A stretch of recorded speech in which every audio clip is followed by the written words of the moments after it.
Good afternoon. Good afternoon, everybody. Everybody, good afternoon on this TGIF, first Friday in October.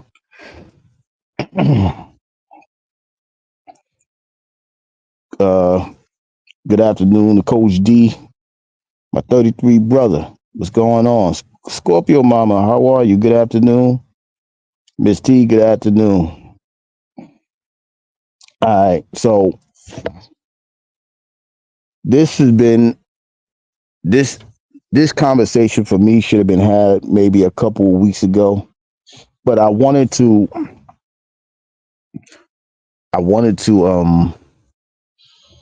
say this to where it makes sense for everybody to be for it to be picked up by everybody and received by all people, right? Um, Today we're going to talk about the glory, right? So, what is glory? Glory is a high renown or honor won by a notable achievement.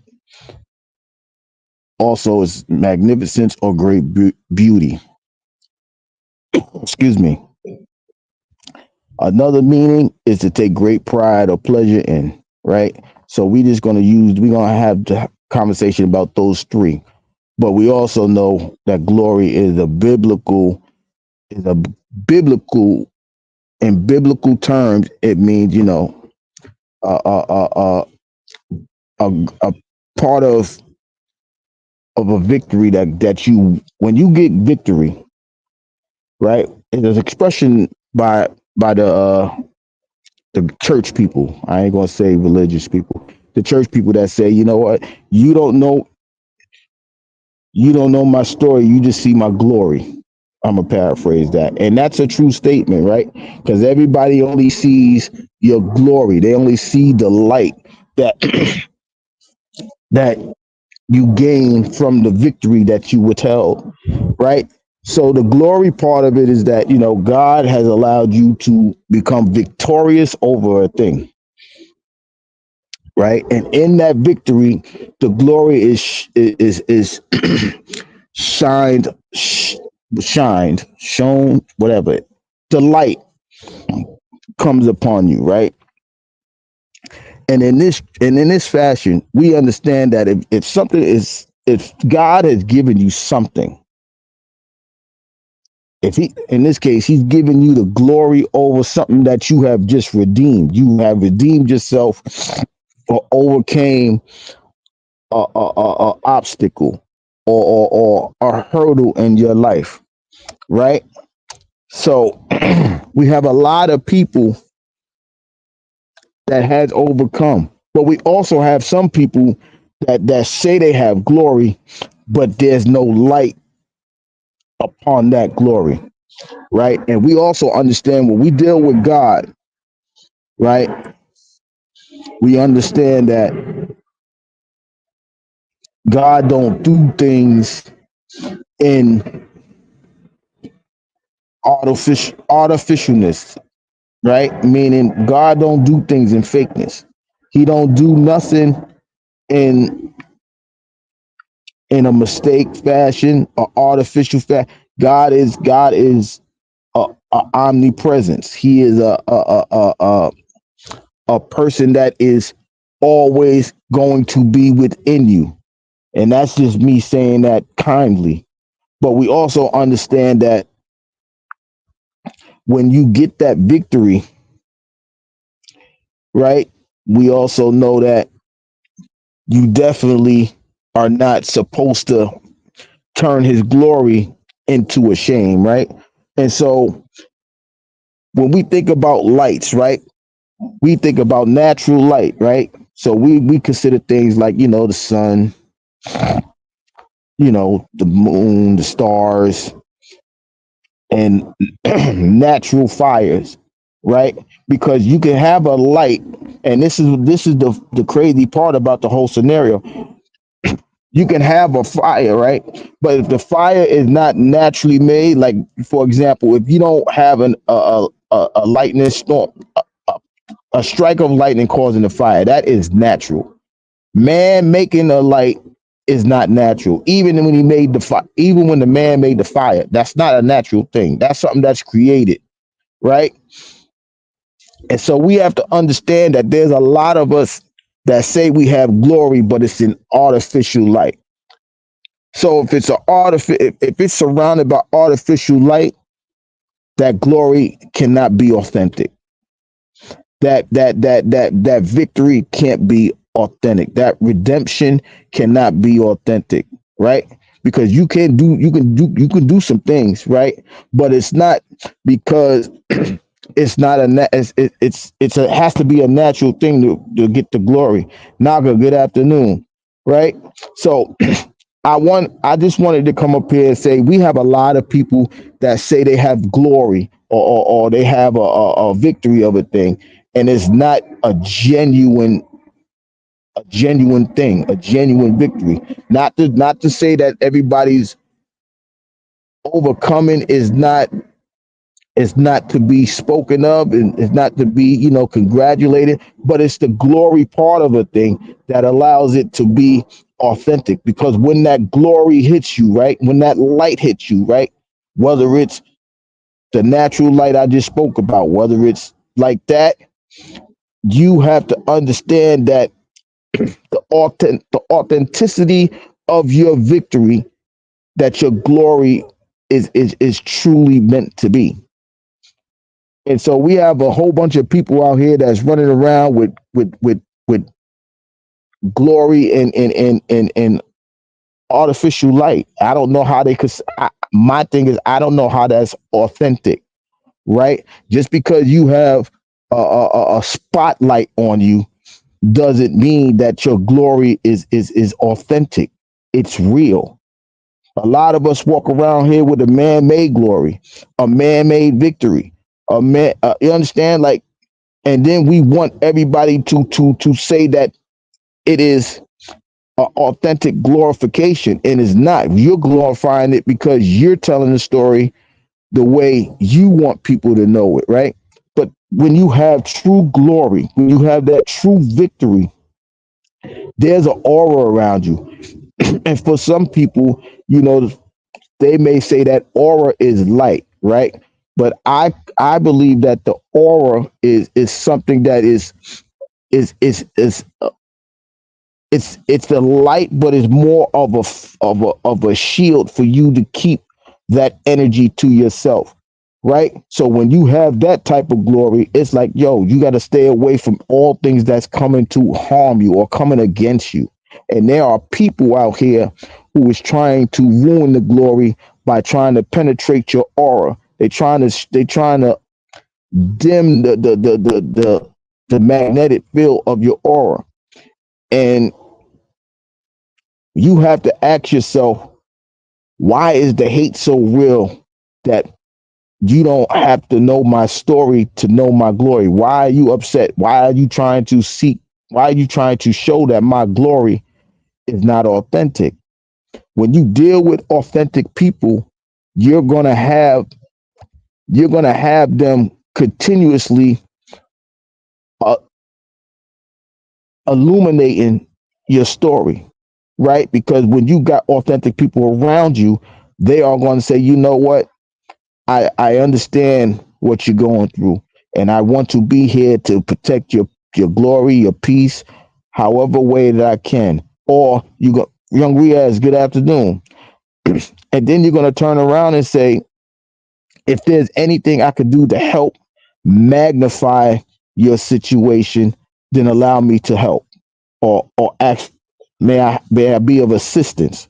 But you have so many people that want to, well, how did you get there and why and who and where? And instead of y'all just asking the question, you got to have the discernment to understand that there's some people that you don't even have to ask that question to. It's just automatically seen when you have that discernment, when you have that understanding, like, wow, I see how much you overcame, right? There are people that have overcame some horrendous things in their life, that their glory should not be dim with the spotlight of hate, with the strobe light of not understanding. Allow these people to live in their glory. Don't sit there and try to attack it, to knock it down, to destroy it, all because you don't like the persona, quote unquote, or the outlook of a person, right? The glory always starts from within each and every one of us.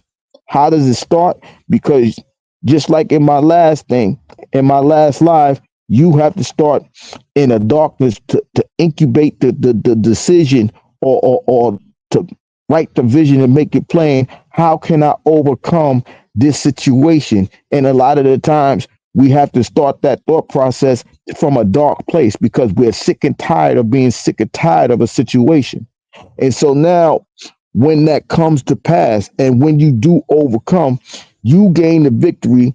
God may gain the glory, but his light will shine upon you. It's like the rainbow that happens after a storm. We all have to understand that when we overcome a thing, a true rainbow is going to be occurring over your life. Now it's up to you to make sure that that rainbow in your life does does what it's supposed to do, meaning that it does not happen again in your life. A lot of the time we have to do the work, but we don't have to allow people to try to dim the light that we're in, right? You don't need, like I said, we don't need that strobe light to show where we are in our life. It's already been illuminated because you overcome a situation. You overcame the fact that you may have been homeless and now you have a home of your own. You may have been poor financially and now you are making financial gains. Or you may have overcame you may have overcame the fact that somebody has been emotionally abusing you, but you found a way to get away from that person, or physically, or mentally. You found a way to get away from that manipulative person, and now the freedom of of that gain has allowed you to be in a new light. That's called glory.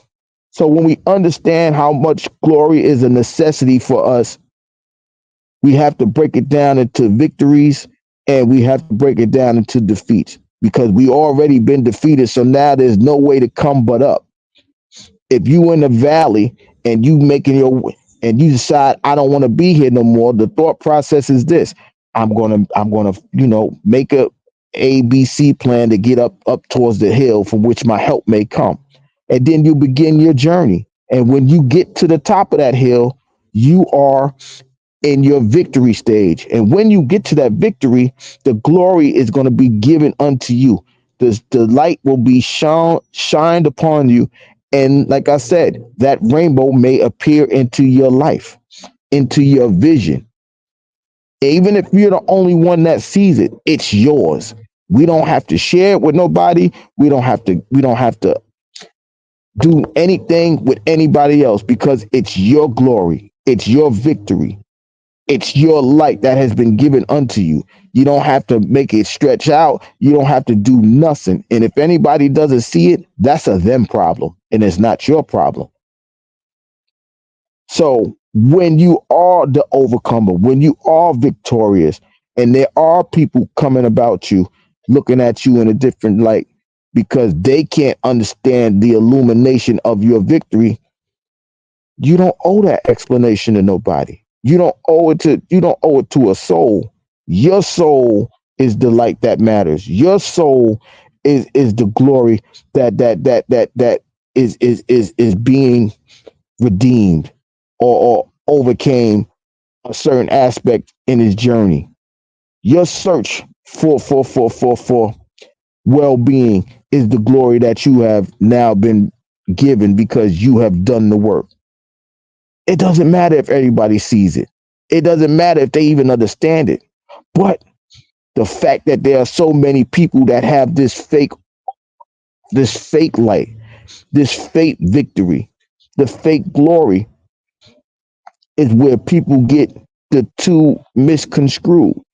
True glory is when you have been redeemed and you know good and well you ain't trying to go back into that season that you just came from. And so when that does occur, like I said, we don't need that. We don't need to boast about the victory. We don't need to boast about how we got through. Because a lot of the times in true victory, you don't even want to talk about the struggles that you had in the first place. But there are so many people that's under this false glory and under this false light of glory that they don't even know when the real glory hits them. Or they wouldn't know the real glory when it's right in front of their face or if it's bit them in the hiney. Why? Because we're so used to what other people tell us that when trueness hits your life, when authenticity hits your life, when glory hits your life, they don't know what that is. They feel it's a strange thing because what the people don't understand is when you're comfortable, you're never gonna grow. When you're comfortable, you're never gonna become great. Why? Because comfort means that you're willing to sit there and you don't want to move. How many times have we sat in a chair after a hard day's work or a long day in general and just sat there because listen, I just wanted to get off my feet. You know, some of us even have that scenario without even, trying to wash the day off. We'll just sit there in that comfort zone because oh man, that was a long 12 hours, or that was a long 16 hours, that was a long drive, or whatever the case may be. So when you get comfortable, you'll never know what that glory is. You'll never know what that true light is. We have to understand that natural light is going to be upon true natural glory. It's not going to be a facade. Your evidence is going to be in the light that illuminates that glory. So if you understand that, you know what, that man, you look different. And I'm not talking about the aura of, you know, because we joke about certain things, right? So, ooh, girl, you got some. How you know? You got that glow about you. Or even when you look at it this way, right? When somebody is truly happy, what do we say? You, girl, you smiling, you cheesing, you got that glow about you, right? And that's the thing that I'm trying to show y'all. There's a difference between when you're truly happy. That light is a different light. It's like it's like sunlight. It's a reason why they always comparing. Well, let me say it this way so nobody gets offended.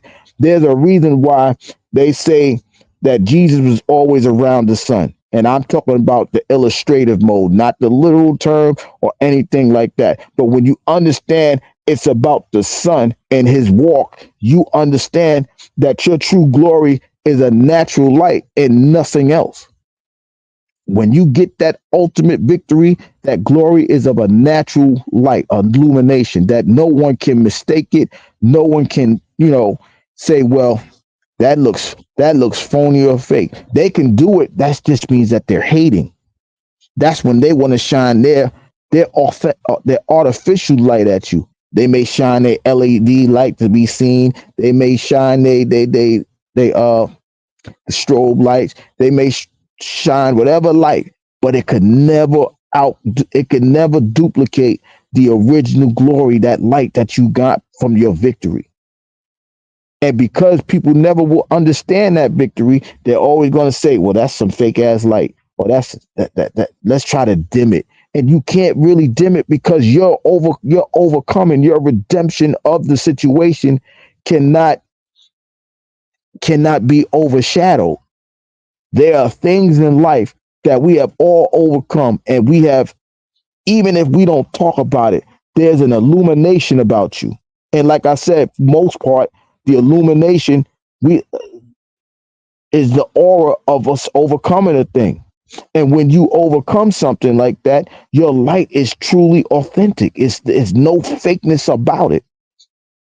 And everybody here understands what I said because everybody here has redeemed themselves or overcame a situation. Yeah, you're right. But everybody has overcame a situation to where that was a horrendous place for you to be. And now that that light has changed you wholeheartedly, that it has reset you to where I know I'm not going back. That's the rainbow that occurs in your life. That's the pot of gold that everybody has seek, the redemption or the overcoming of things that we had to overcome. Like I said, whether it's depression, whether it's homelessness, whether it's a family loss, whatever it is, we all have overcame something, and the glory behind it is so bright that everybody could see it. And a lot of the times, they know something good has happened in your life. They can't really say, nah, they faking that joy, they faking that peace. Why? Because that light is overcoming all doubts. The glory of a situation has overshadowed or outshined any doubt that anybody should have. But because there's so much hate in this world, there are people out here that really wants to challenge your glory. They really want to challenge your victory, your redemption power, your redemptive power. What made you overcome a situation? They can doubt it all you want, but that light illuminates very well because it is of natural consent. It is of natural victory. It is of a natural overcoming or a natural redemption.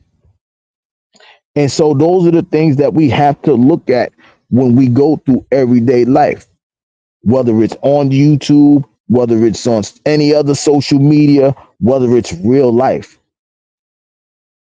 We understand that the hate is real, but we must also understand that that glory that you have, that victory that has allowed the glory to be shined upon you cannot be overshadowed. It will not be overshadowed. We don't care what the world say. Your aura is going to make sure that your glory does not be tampered.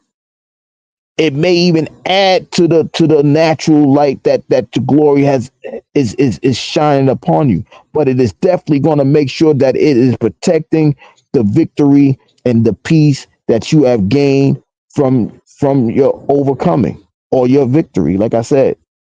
So we have to truly understand that only in true light is your glory going to be seen. Your glory cannot be seen no other way, because if God has manifest something in your life, if it's to bring something to your life, it is only from authenticity. Some might say it's supernatural, but we're gonna say it's authentic.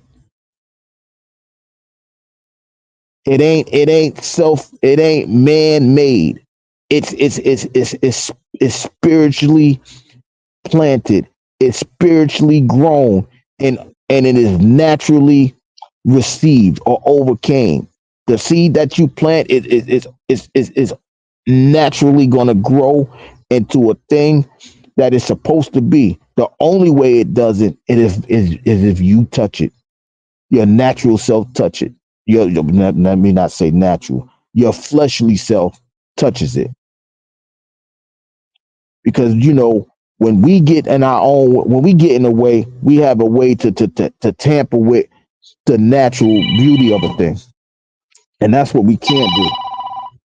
So we have to know that only when we start from within, and it bursts out of us, that is the true victory and glory that we're going to receive. That is the natural light that's going to be, and that's where the light is going to be given, or it's going to be shined to within you. So that way you know that your victory is real, your glory is authentic, and no one can destroy it, because we should understand that only true beauty, only the natural things in life is going to last.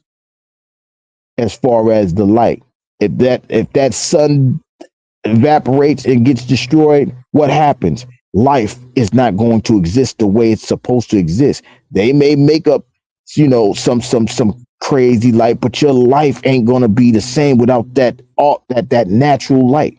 So too is how glory is to be in your life. It has to be a natural thing. It has to be, because it came from a natural place. Your overcoming comes from a natural place. Your victory comes from a natural place. So too does your glory, and so too does the light that shines upon you when you overcome and get the victory and receive the glory that God has been trying to place into your life. No matter what it is, it could be a new job, it could be a new child, it could be anything that you know that you worked hard for. When you put that hard work in, when you do it with authenticity, the glory is going to be seen through that. It ain't about how much you could talk. It's about how much you can work, how much you put into it, how much effort you put into it. That's why I always tell you, when you do your best, when you truly do your best, God is going to be there to do the rest. And when you understand that there ain't no stopping you from doing whatever it is that you have set in your mind, whatever you planted in your mind, it can grow. That's why I also tell you, don't be stagnant about that. Because if you have stagnation, it kills dreams and it kills momentum. And when that happens, even if there is no momentum for the glory to be seen. And the glory can't possibly happen, because you're in stagnation mode. You're killing the authenticity of a dream or role or victory that you're trying to get to. And yes, it's going to take you some time. That's why I also say the race is never given to the swift nor the strong, but those who endure to the end. You have to endure to get that victory. You have to endure to get that glory. And like I said, when that naturally happens, everything natural is being given to you. Whether it's that glory, that light that's being shined upon the victory, they can't take away from that. They can't remove that from you. They can stain it all they want, but it will be naturally moved because it doesn't belong there. It will be naturally moved because you overcame it in true fashion. So we have to understand why these things have to occur. We have to understand why these people want to try to dim your glory. But at the end of the day, we must understand all of these things must occur, but only in true glory and true victory will your glory be seen in true natural light. There's no way they can dim it. There's no way they could they could stop that glow. Y'all seen all the movies. Y'all seen The Last Dragon. The man had red glow and the orange glow outtook the red glow because that was more natural. It wasn't of a disdainment or a hatred area. It came from, a true, genuine feeling that a person has. And it was the overcomer situation. You can have that type of aura to where you want to be a bully. It don't mean that it's real, but it should not be a natural thing. Because even though we have to have balance, we should be leaning more towards the positive or the loving side of life and not the negative. That's why the two lights were different in said movie. And when you understand that, yo, my victory is well worth. Is what it should be. It should be the rainbow there because I worked hard to overcome that thing. I ain't never trying to go back to it. That's a real rainbow in your life. It ain't something that you painted. It ain't something that you drew up. It ain't none of that. It's really there because you were sick and tired of being in a situation. So that glory is not meant to be a joke. That glory is the victory that you desperately needed to overcome in your life. And now you can flow whatever way you need to flow. Yes, there's some strange things that happen in life. Yes, there are some oddballs that are willing to try to throw shade upon the light.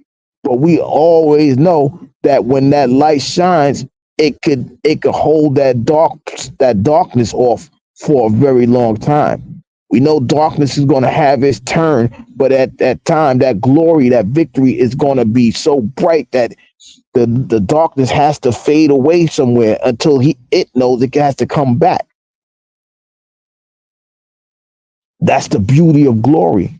The beauty of glory is the illumination is so wonderful that no one should be able to mistake it for art or for artificial thing. Your victory should never be taken as a joke. Your overcoming should never be misconstrued as they didn't mean it. How dare somebody try to do that to them, to that person that's overcoming? But even that overcomer is going to know I don't care what you do. My story is my glory. This is why I could keep my head up and not look down upon the doom and gloom that once consumed me.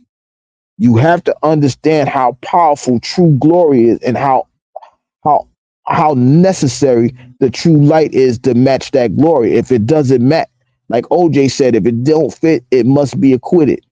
And so too is it. You can't have true glory and artificial light. It don't work.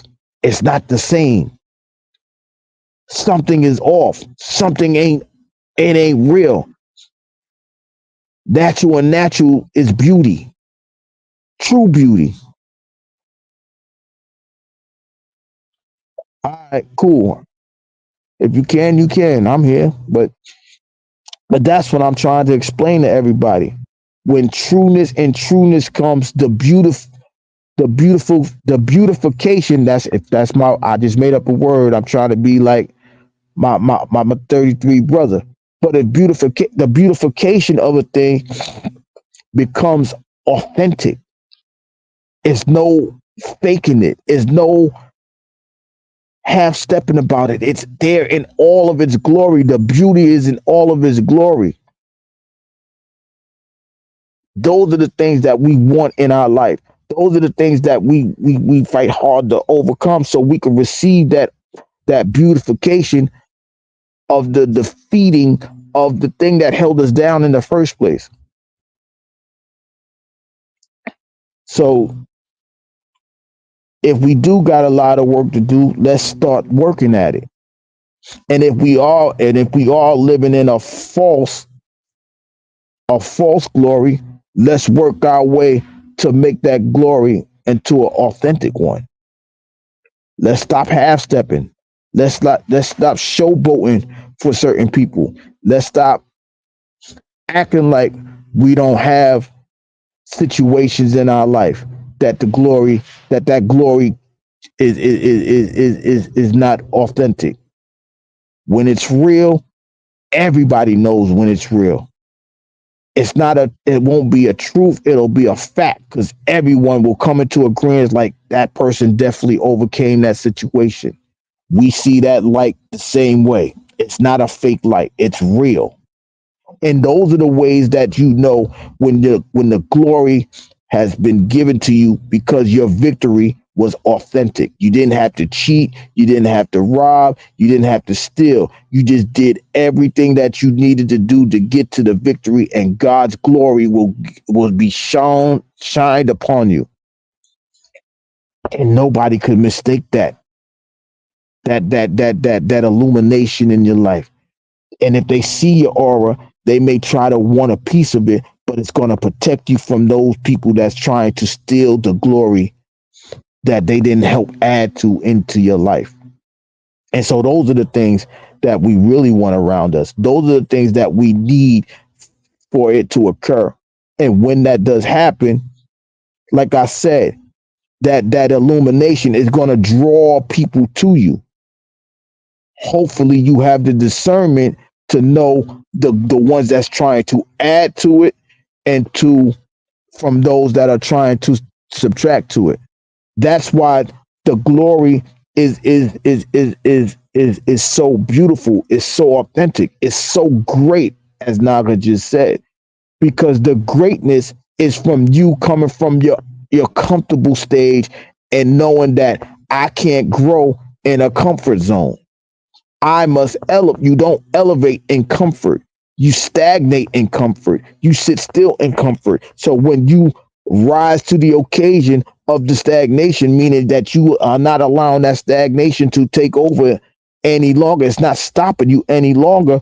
When you get to your destination, that illumination occurs. That bright light, that brightness occurs, that victory occurs, and the glory all becomes manifested into your life. That's the manifestation of the glory.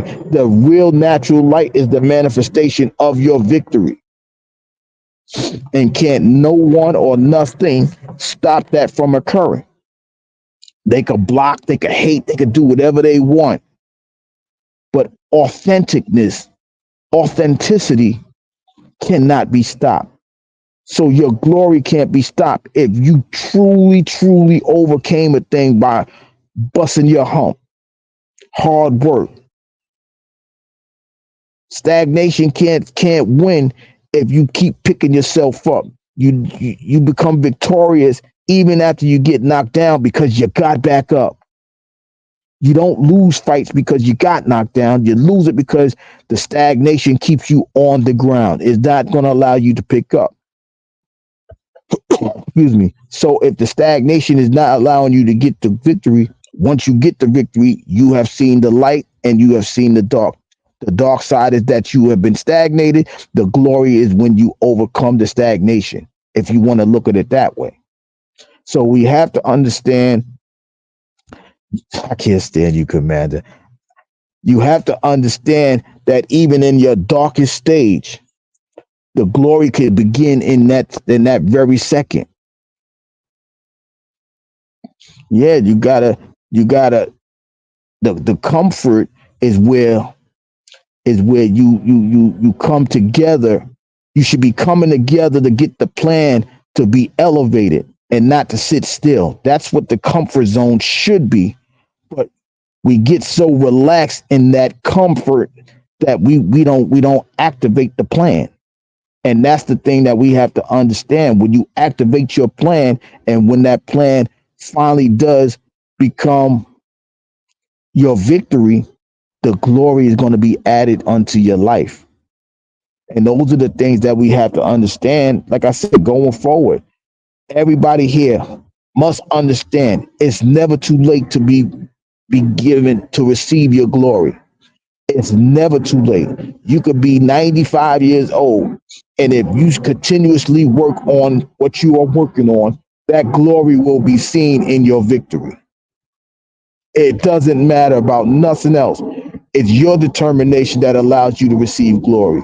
Not the next man, not your boyfriend, not your girlfriend, not even your husband or your wife. They may add to it, but you are the determining factor that allows you to get to your glory, your victory, and it allows you to become the greatest you that you could possibly be. When you become that greatest self in all natural form, all natural things will be added to you. That victory, that glory, and that light. And no one should be able to take it from you. I don't care who they are. The only one that could lose that glory is you. Because God is not going to give you something and then just take it away from you. You have to maintain that glory. He's gonna allow you to be led towards it. He's gonna give you the blueprint. He's gonna give you everything. But the one thing he's never gonna give you is the blueprint to lose it. That's when we come in, and we are by nature fleshly fleshly wise. We are the ones that determine if we destroy the victory, destroy the glory, or we add on to it. In order for us to be great helpers, we must be great understanders. And when you become that great understander, you can understand why that person feels it's a necessity for them to overcome. We either going to help them or get the hell out their way. That's just the way it's supposed to be. I'm not here to hinder anybody. I'm not here to hold anybody back. The best thing I could do is how can I help you? I consistently try to be that person, not because I want to see somebody fail. I want somebody to be at their greatest self. I want them to feel the glory as it's supposed to be felt.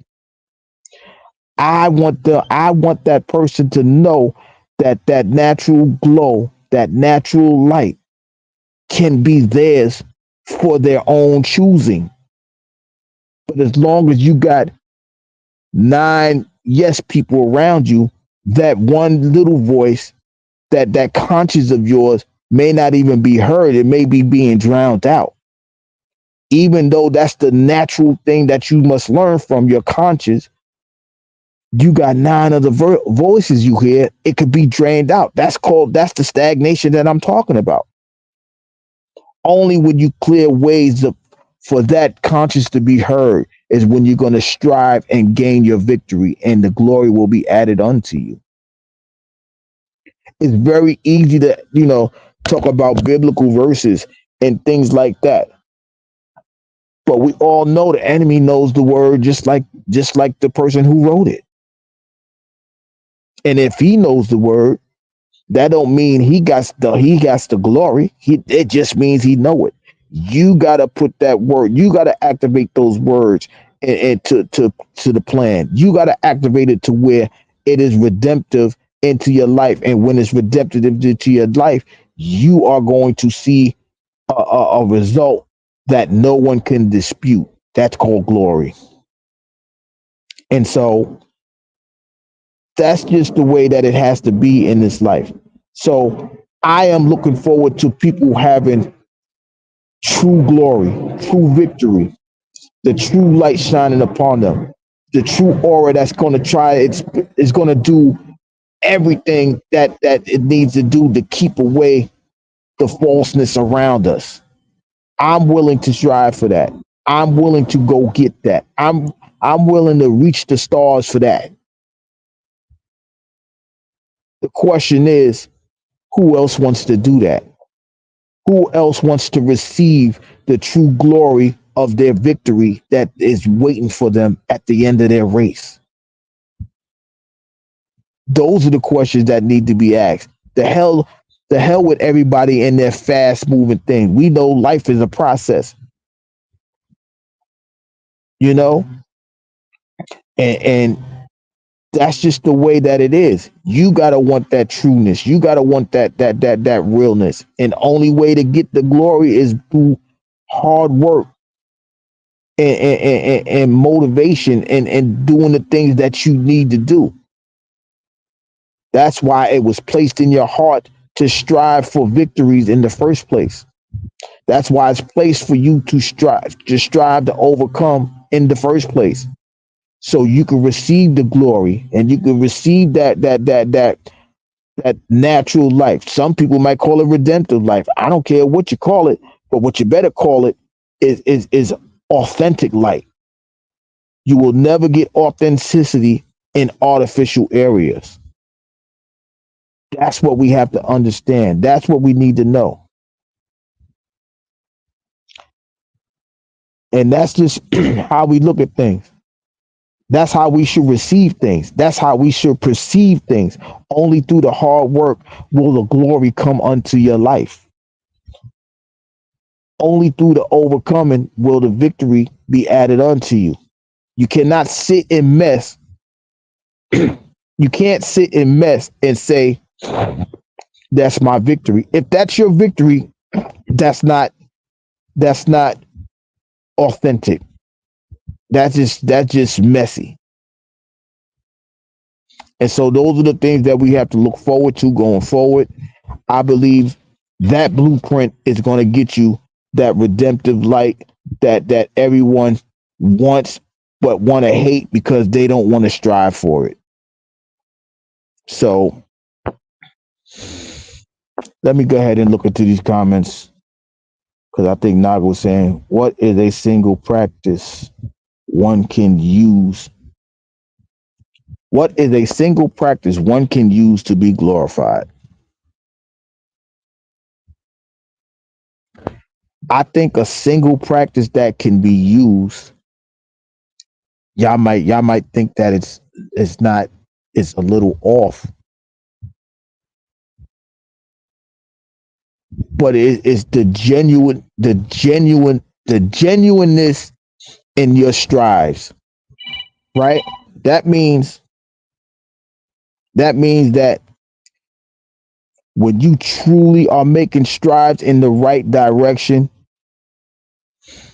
it's going to allow you to continue those steps in that direction. When the genuineness overcomes the obstacles of the hate, the the the rudeness, however you want to look at it, it's the overcoming of a thing.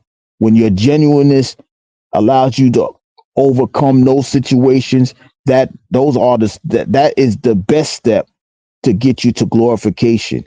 You must understand that your genuineness of reaching that goal ain't nothing going to stop you from getting there. And when that occurs, like I said, nothing or no one can block that. You will break through a wall. You will overcome all of those things. And when that occurs, everything is what it needs to be. Like even right now, I'm sitting here delivering this message. I promise you, I'm sitting outside. It was just nice. Now that I'm delivering the message, it's raining. But guess what?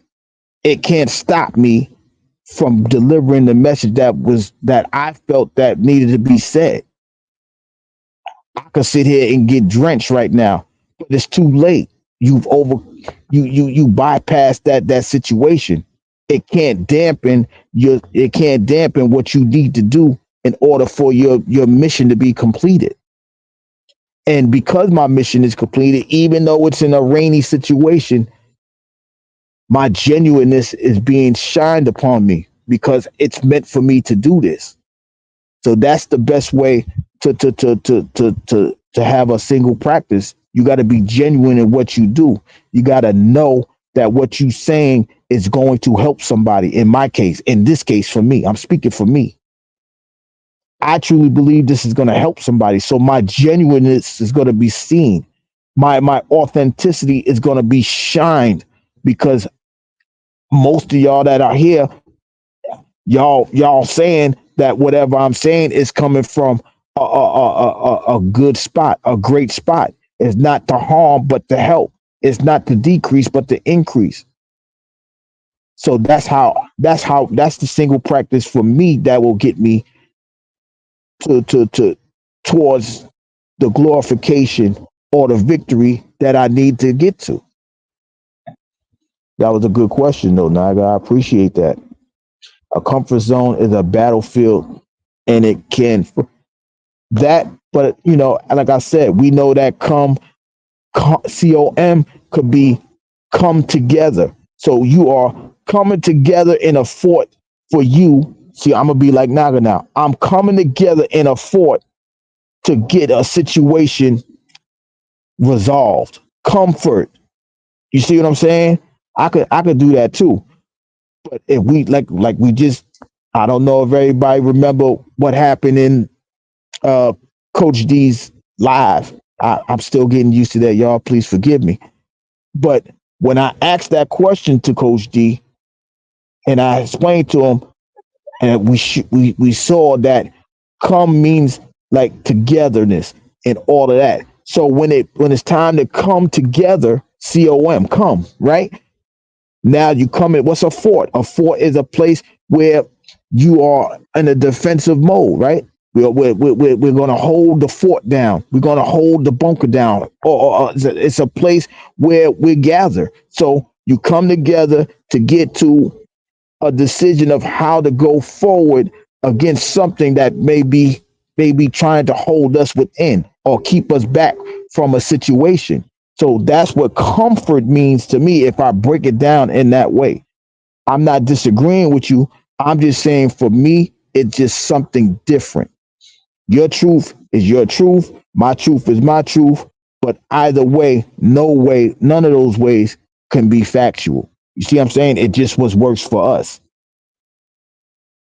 Hey, Commander, glory does come from greatness. But in order to know what greatness is, you got to strive for it. That's the finish line for your glory.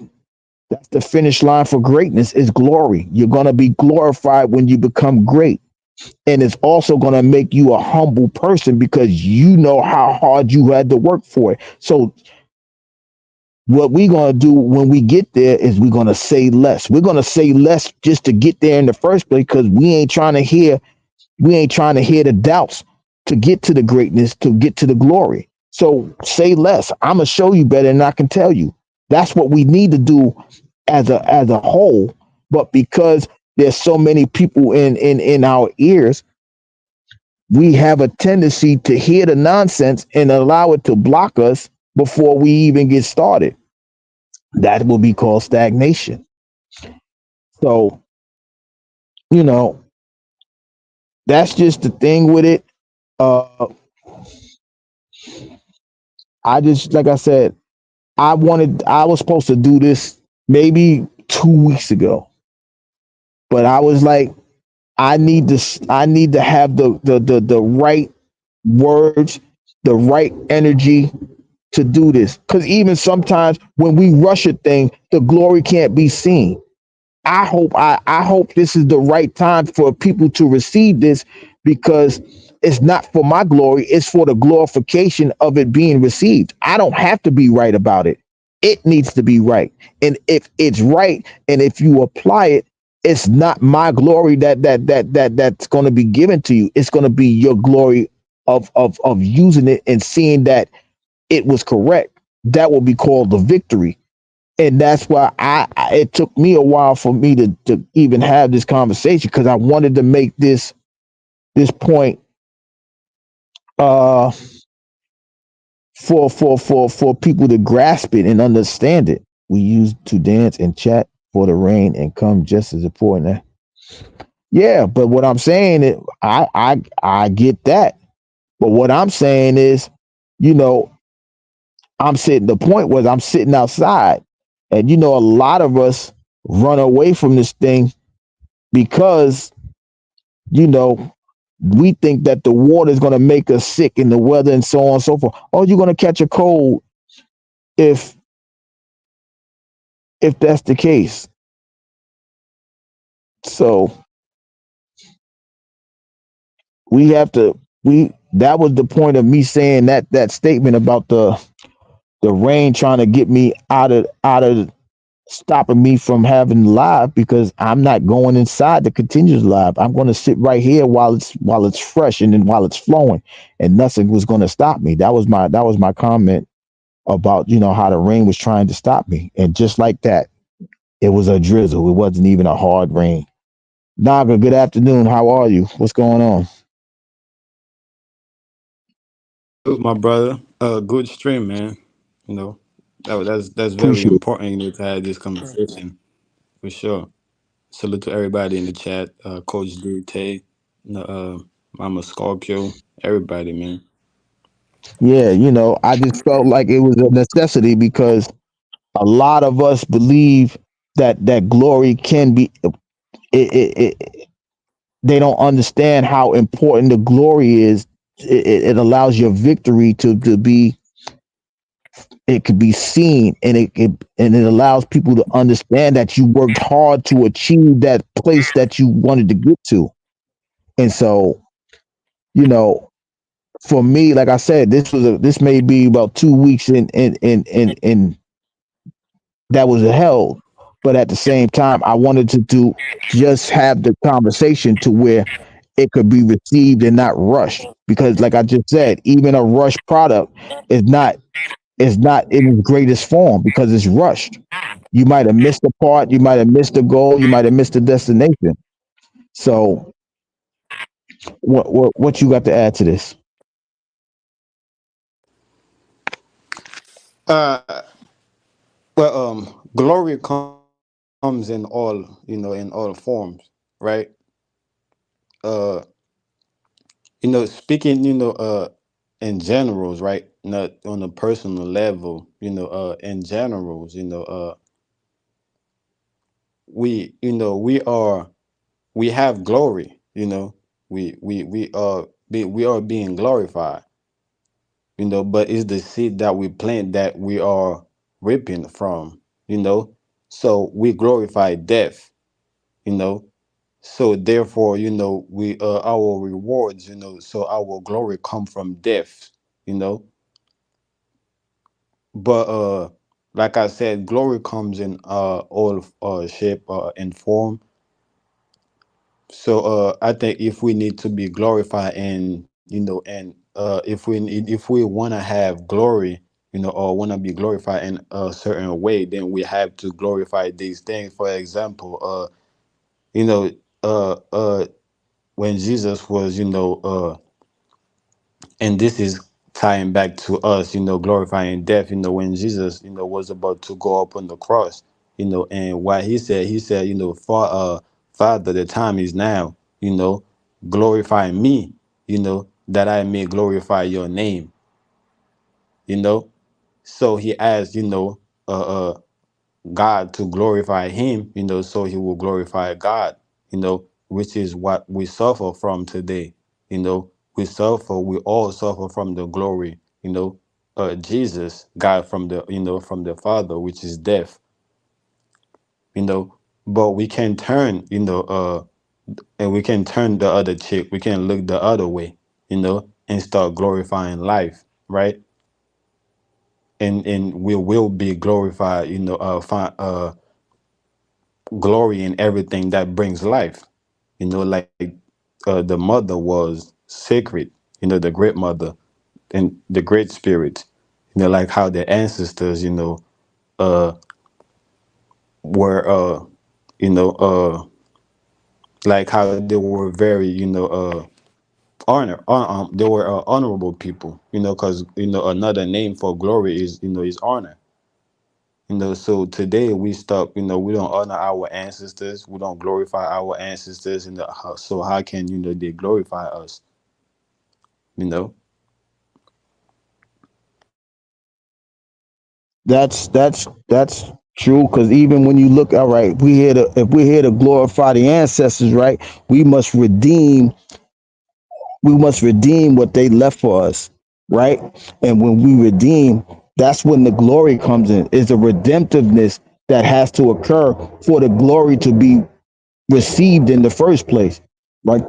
So, for example, I've I I've said this before, right? For me, I just had a family reunion. I felt I needed to have the family reunion because the ancestors, my grandparents and their siblings, I felt that it was it was told to me to make it happen because no even if no one else would, I know that's exactly what they would have wanted done. So the redemption in that was that people came. They came, they they got to see cousins that they ain't seen in 40 years. They got to meet new cousins. The kids got to meet even if they don't remember. The pictures is going to be the redemptiveness is that, hey, look at this picture. That's you and cousin such and such because y'all met at this particular time. So the victory and the glory is that when you redeem what's being left for you, that light is illuminated. That's the victory and the glory of the situation. So when that occurs, the ancestors is smiling down upon you because you have done something you felt or you heard them tell you in whatever fashion they told you, whether it was a dream, whether it was in your heart, your conscience, whatever. That's the redemptive power. And when you redeem it, you gain the glory from it. That's the beautiful thing about redemption. It allows you, it must, with redemption, when you do it, the glory and the light is going to be added on to you, and they should know that it's from an authentic place. That's the thing that we need to understand. The glory is from the glory coming from an authentic place, but the redemption is the key point to where it all must be started from. If it's not started from a redemptive point, the glory is not even going to exist.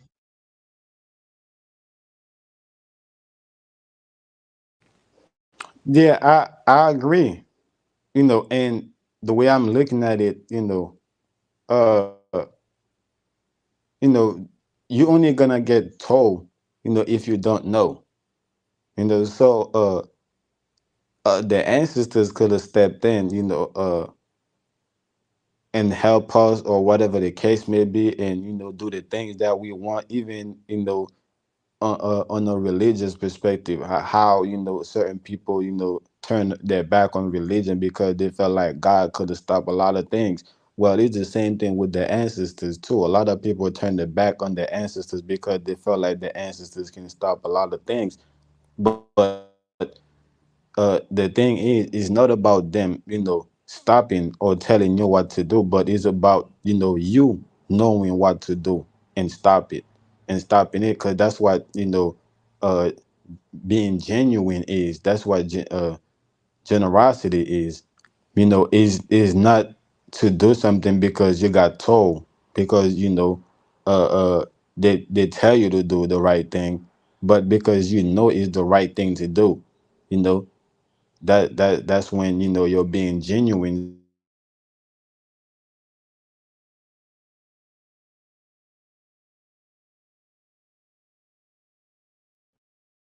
I don't know if I lost him. You still in there? There you go. Go ahead. with the ancestors, can you hear me?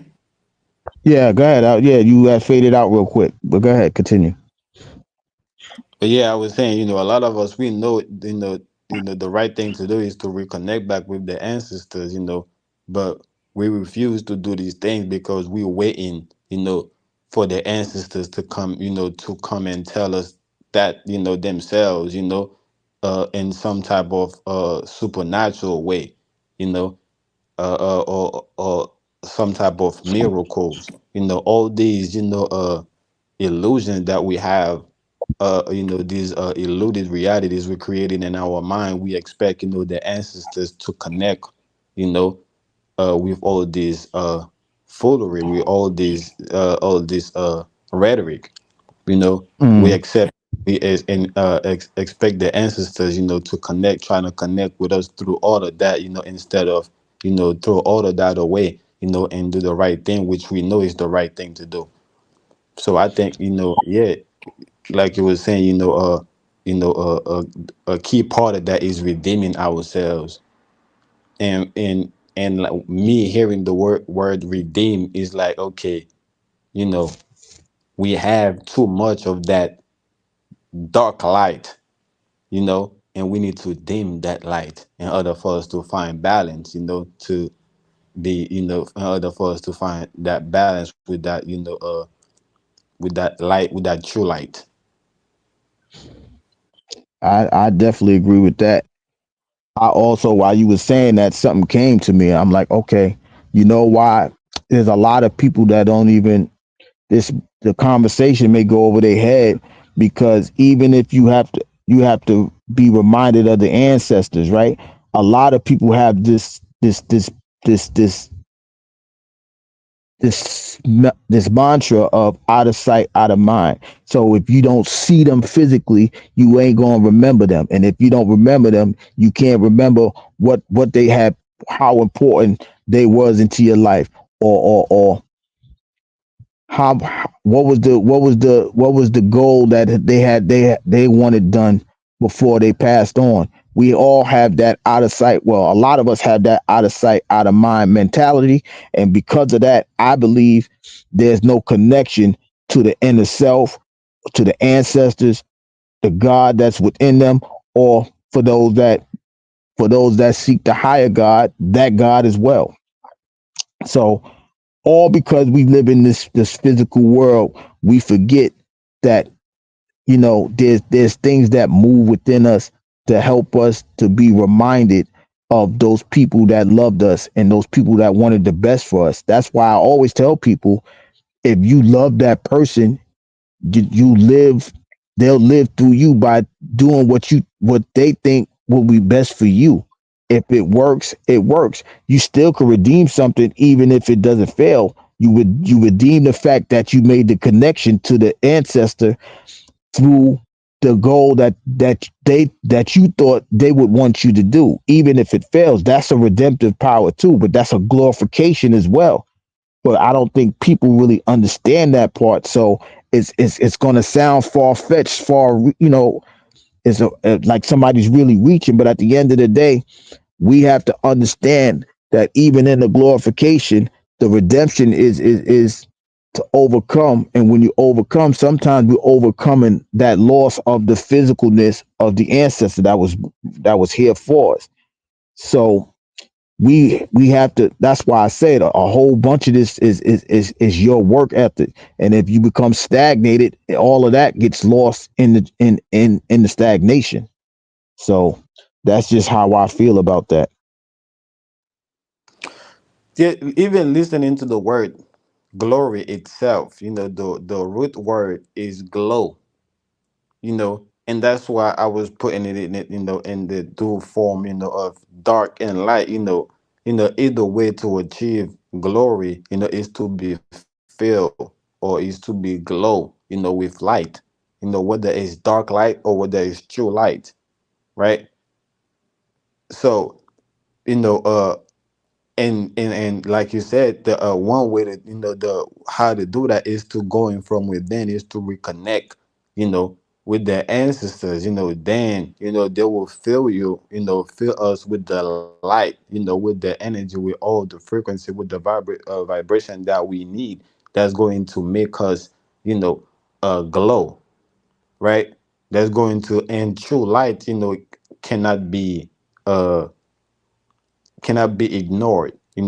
it cannot be on it cannot go on unnoticed, it is true light, like we all every all eyes going to respect it, like the sun outside. When everybody go outside, they gotta respect the sun, because it's true light. You know what I'm saying? So it's the same thing with the glow that we get from the from connected with source, which is our genes, the genes that we come from. You know what I'm saying? Which is reconnect back to that source. That's what's gonna give us that glow. And like I said, and and that glow, is not to benefit us, but it's to benefit the people around us. Because we are the benefit. You know, we are the benefit. So we can't be the beneficiary. We can't be the one, benefit, because we are the benefit. We are the gift. We are the light. The light is the reason why the light is being shined, and in darkness. The light is not being shined, in light. That don't even make no sense. The light is being shined through the darkness. So it's for the darkness. So the glow that we have supposed to benefit the people around us, like the nine, how the nine is moving. The nine is definitely on a path, to uh to be glorified. It's being glorified. Yeah, and like I said, like you know, that's why everything takes time, right? I normally say, like, write the vision and make it plain, right? You need those ideas, so that way you could follow it. Because like I said, anytime it's rushed, it's not authentic. And when it's not authentic, it's not real. It's artificial. That's why the glorification, when you do the work that you have to do, is authentic. It can't be faked. Your hard work can't be faked. Your energy can't be faked. And within all of that, you are redeeming the glory and the victory, because of everything that you putting into it is not artificial but authentic. That's the only way you can get the true glory of a thing. That's the only way you can get a true victory of a thing, is when you are authentic with everything that you do. So that's why all of that has to be wrapped into a pretty bow. And even if the bow is ugly to somebody, it's the gift that is the true beauty of it, the finished product. So that's what people also, I think, they need to understand that as well. Well, mm, you see, oxymoron, right? And the way I'm looking at it, I'm seeing it is because you know uh when you get to a certain level, right, you understand directions for what it is, right? You understand uh good and bad, up and down, a point in time, beginning and end. You understand these things, and you come to a understanding that everything is already, is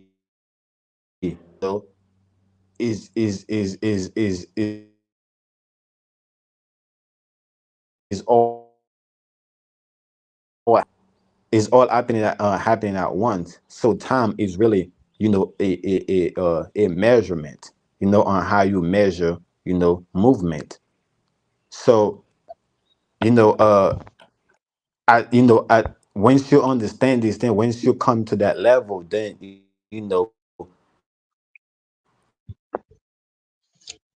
Hold on, Naga, you going in and out. speed. You can travel in light speed. Say that again. I was saying you was going in and out. I don't know if everybody heard you. But yeah, basically what I was saying is that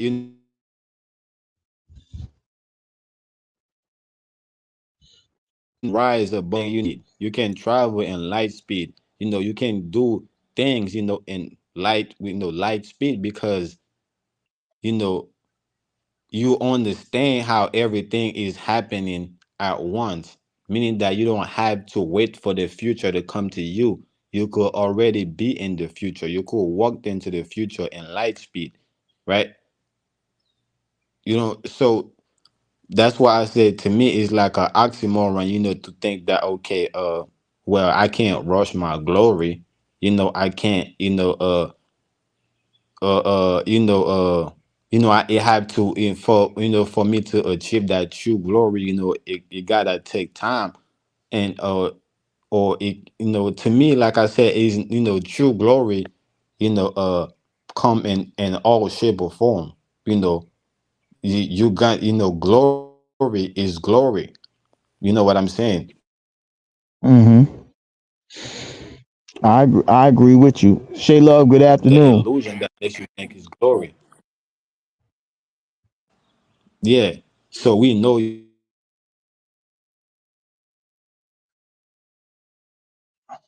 still going in and out now, type Naga. of glory actually is. So we know is, the only glory is the true glory. It's kind of like, it's only, when people say the false God is not, is not really God, is only one God.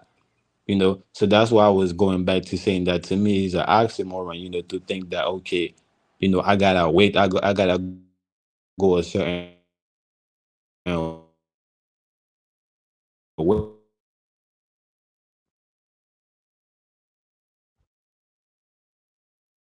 Like, even the funny part is, even as you trying to have this way. conversation, right?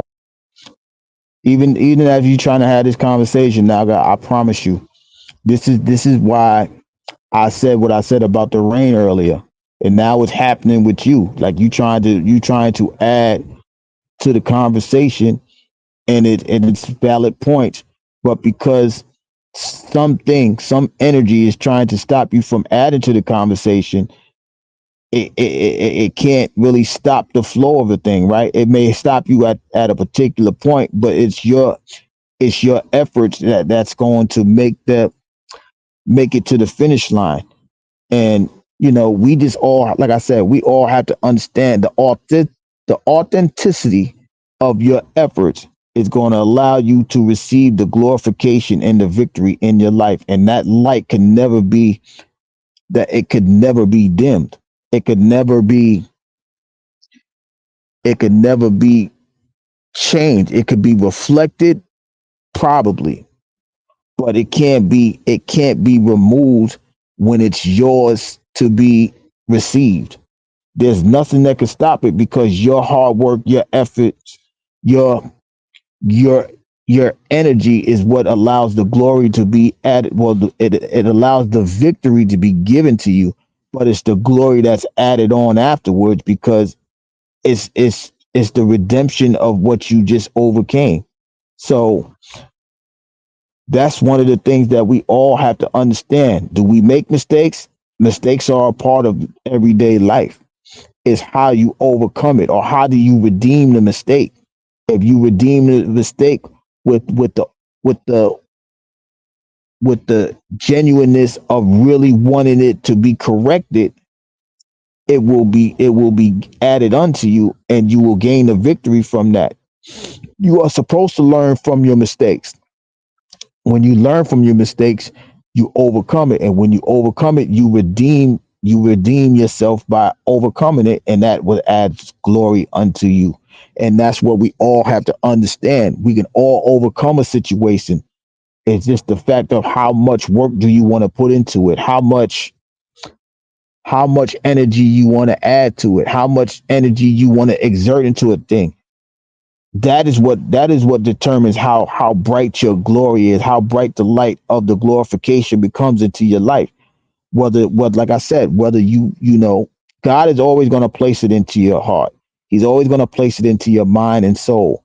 It's already there. That's why I always tell you guys, you are the storehouse. Everything that you need for redemption, everything that you need for glorification is already been added unto you. Everybody has it. There's not one person that don't have it.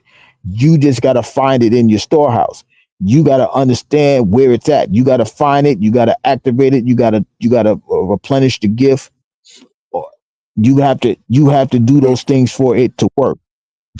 Bad, you so let me back. ask Bad. you a question. So let me ask you a question. So, cause the word redeem, right, is repeated, a lot for the last probably 2 minutes, right, or more, right, and we both agree on that, right. So my question is that, uh, do you think that if had we dim ourselves, had we dim our light, there would be a need for us to redeem, because we know anything with the word re, in front of it, right, is to do over, right. So basically, by redeeming ourselves is to get a clean slate, right, to start over.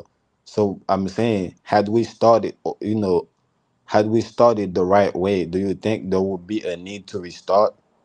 You know, that I'm using the word redeem in that sense. Okay. So in order, all right. For example, right, you you committed a crime. Let's say you scammed $1 million from people. I ain't gonna use that person's name, right? But y'all know who. If y'all want to say his name and use it as an example, fine.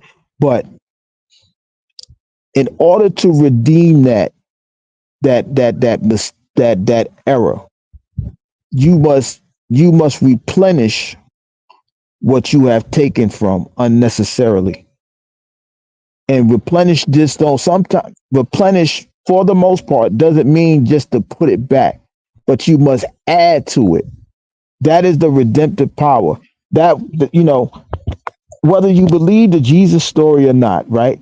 Y'all already know a lot of people feel it's an allegory. Okay, if it's an allegory, the fact of it is he redeemed the world by showing that something is possible. He showed you that you can actually go through life without committing all the sins that everybody else do, right? Sometimes we have to understand in order to be in order to be Christ-like, you got to be an exception to a rule. You can have that redemption power by understanding if you. That's why you strive for something all the time, because if you sin less and less every day, you are becoming more like Christ, right? You are becoming the Christ that you are, the Christ-like person that you are supposed to be by sinning less and less, by subtracting from the sins that you used to do, by pulling away from it. You are becoming a Christ-like entity. That is the redemption power. The redemption power is when you when you replenish from the things that you have done, but that has been done before. You make it up, but then you add to it. It's like an interest rate at a bank, right? Even if you want to look at it at 1%, right? I put $100 in, but the redemptiveness, the redemption is you get 101, even if it's small. That's why the beauty of the thing of a mustard seed, that's the beautification of a thing. It could be a small thing, but when it's done correctly, it could give you a large result. That is what redeeming is. Redeeming is when you can add to something that was taken from. To redeem is to replace. And when you replace, a lot of the times you should be replacing with interest, so where You're making up for the mistakes. That's where the glorification comes in for me. That's how I look at redemption. That's how I looking at redeeming. You add to you put the thing back, but you add more to it. That's what redemption is for me. That's how I view redeeming.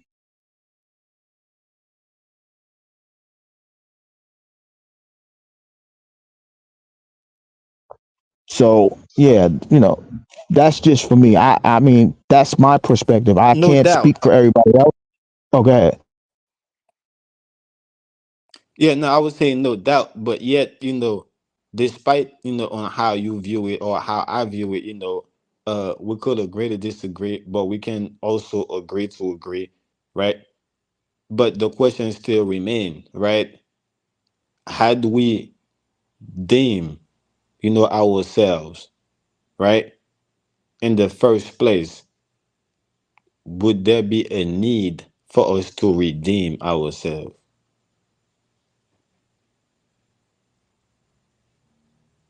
Well, and if I'm understanding you correctly, we are deeming just through existence, right? Because we are always going to make a mistake.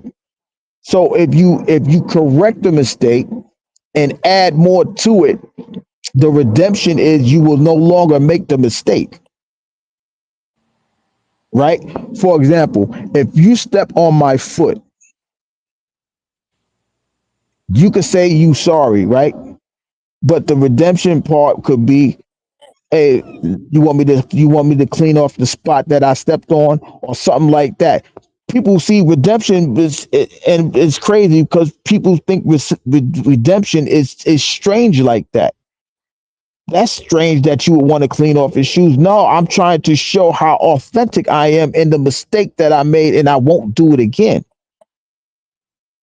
And a lot of us, like I said, that may be strange to a whole bunch of people. But if you look at it, that's that you just tried to redeem yourself. Like, dang, I stepped on your shoe. My bad, partner. Let me get that spot that I ruined. Or some people might say, let me replace the shoe. Somebody might say that's going above and beyond. That's ridiculous. You just trying to show how authentic you are by redeeming the mistake that you just made. You see what I'm saying? So Yeah, but we still that's no, the demon is the mistake. Because you're gonna make the mistake. You saying how do we deem? With demon, the mistake is the deem. You redeem the mistake by actually fixing you fixing the mistake that you make. Not to say that the human being is the mistake. I'm not saying that. I'm saying we are prone in everyday life to make the mistake. That's the demon. And I so hate look, saying demon because it sounds like I'm saying demon, like the negative entity, like the right, devil. I'm not facts. saying that. But But what it's I'm also saying sound is like you're saying that, it's also sound that like you're saying the man too. The man, the man.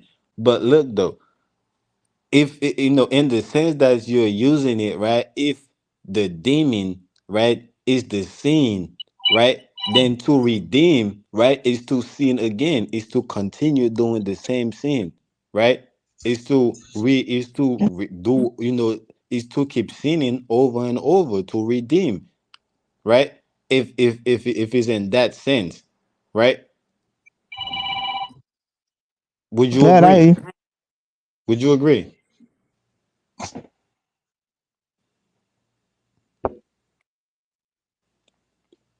hmm, So you got me again, thinking. say that again. No, I said I was thinking. Go ahead, finish your statement. Right. So, and this is why I'm not really, going, on how we view redeem, right? Or the demon, right? Because like I said, we can agree to disagree, but we can also agree to agree. You know, that's not, you know, we don't have, we don't we see eye to eye on that one right here. Like we passed that, right? We passed that, like together we passed that, right?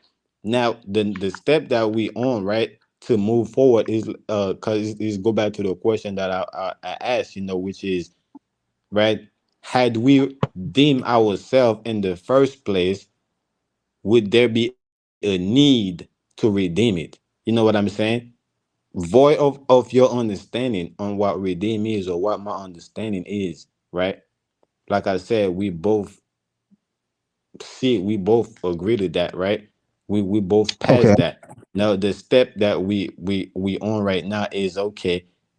If is okay, had we deem ourselves, would there still be a need to redeem? Because we know, okay, we redeem our with the redeem come after a fuck up, right? We come the redeem come after a fuck up, right? Right. That we Right. have to redeem ourselves because we fucked up. And which is Right. why you said, okay, the redeem, the demon represent the sin, represent the fuck up, which make me think, okay, to say, okay, well, if the redeem, because we have to understand they define words, what things mean, but also it has other definitions. Because when you're looking at a definition, there is the first definition, there is the second definition, the third, and so forth, right? Right. So when we go ahead, you got it. No, I'm listening. Go ahead. I'm saying right. Go ahead. Right. So when we base our when we define word, under what category are we defining, these words? You know what I'm saying? So that's why I was going with the redeem, and saying, okay, if you know, if the redeeming, is after a fuck up. So therefore, if we never fuck up in the first place, therefore there would be no redeem. You get what I'm saying? There would be no try to correct the fuck up. You get what I'm saying? Yeah, I definitely get that. But the fact of the matter is, if in this actual word, right, deem, redeeming, right, it means like there's always going to be a scenario to where you're going to make the mistake. Somewhere down the line, you're going to make the mistake. Like I said, it's not for the human being to be made as a mistake. My bad. Hold on. Oh, so we got to. It's not that the human being is bad. It's just the fact that they're going to make the mistake. To redeem is to overcome the mistake, not the individual, but the mistake that is going to happen. Because if everything was right, there would be no need for deem. If everything was all well, everything was done in righteousness, right? There's no errors, so there would be no deem in the first place. Is that I think that's where you're going with this. But because that's not a reality, we have to understand that the demon is the mistake that's going to be made. In order to redeem it, you have to fix the mistake that occurs. If you don't make the mistake, there's nothing to redeem. That's what you're saying. But we're going to make the mistakes somewhere down the line. It doesn't matter. So redemption is a necessity because we're always going to make that mistake. If I'm understanding what you're saying, it's because the simple fact that we're going to make that mistake somewhere down the line. So that's just my opinion. But hold on real quick. Coach D, shout out to you. Top of the afternoon. How you What what's up? going on with you? What up, though? Hey, man, I Shout just out to wanted you, to bro. pop up. What up? What up? I just wanted to pop up real quick and like it just add this two components, contextual and intent. You see what I'm saying? Like adding those two components to the conversation, I think um, it'll uh, disperse like the confusion because re is a prefix and there's many, like you said, re has many meanings. It's how it's used noun verb.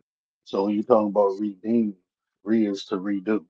So you just redoing what you did, like you were saying. You replenish, you put back, you're restoring harmony. Re can mean restore. In that context of redemption or redeeming, it's all about the intent and the context. So even deeming, deed, when you look at the etymology of the construct of the word, um, deed comes from Old Germanic word means to do, and when they combine, restore, deed is redeemed. But um, like I said, it's contextual and intention. But that's So all I got. so Oh, go ahead. listen, so let's keep it right there because we have to understand all of that is based around what is based around a action. What is the action that was taken, right? The action that was taken, right, is a negative action, right? So if we're going back to replenish that action, right? If we're going back to redo that action over, is to make the same mistakes again. This is That, what a that, revolution is, let right? me. This is I, I just want to. like, I don't mean to interrupt. Well, I actually I do. But let me, because from there, that's why I gave you those two components. Intention. You can do things with good intent, and bad things happen. Right? So when you go to redeem, it's not to do the same bad action, it's to redo or to restore. You did it once and saying what was wrong. Now you're going back to do it the right way. You see what I'm saying? That's why it's intention and contextual. You got to add those two components. mm, uh, all right, I see. I see the intention. Well, that's why I asked the question the way I asked it. Well, if our intention was right in the first place, right, would there be a need, for us to come and try to, basically, like, yeah, we on the same page with that. I think, it's all come down to, you know, uh, it's all come down to, taking the right actions, at all time. But the thing what I wanted to ask Gary, I was just wanted you to comment before that is when we get to the mistakes, right? When it come to the are we talking about that us uh human being, or are we saying that is impossible for something to be for something to happen, for something to exist in the physical without a mistake, without an error, or are we saying I would, that is impossible for us to do, or are we saying is impossible for us to do things, for us to reduplicate things, right, in the physical without a mistake? Which one? Is I mean, all that exists. It just simply exists. It's not just one. It's everything. And from what that, this is what I'm saying. The intent. So if you do something, and then even if you have good intent and it came out bad, if you had good intent, when you want to make it right, you see what I'm saying? So that's rename. I think it's you, like everything you said exists, but it's like I said, that's why I added contextual. So in the context you saying it in, it exists, but it's all that's not the only existence. That's the only point I was making. So people will do things with bad intent and get good things to happen, and it'll piss them off. You know what I'm saying? Somebody with intent to hurt somebody and help somebody, now they're upset. Their redemption will look different from someone who tried to do something right and something hurt. They'll probably go back and try to hurt the person again. So both exist. It's not about what's right or wrong, but just understanding what exists and why it exists. The same thing exists for multiple reasons. No, I agree. I'm not saying to pick intention over uh distinction, but or over anything. What I'm saying is that that with the right it, with the right intention, with the right guidance, right, with the right blueprint, with all do we think that we're still incapable of doing something without making a mistake? It's That we have improbable, to but be not impossible. I believe it's improbable, but not impossible. You understand what I'm saying? That's why we continuously strive for it. If you striving for, like, that's why people strive for perfection. They think they're going to be the exception to the rule. You can be an exception to the rule. That's why a lot of people have the it's not it's improbable but not impossible. That's why a lot of people have that mantra. They think they're that 1% out of the 100 that can actually do the right thing perfectly. So for a lot of people, they're gonna say, "Yeah, I can do it," and they're gonna strive for it. Is it possible?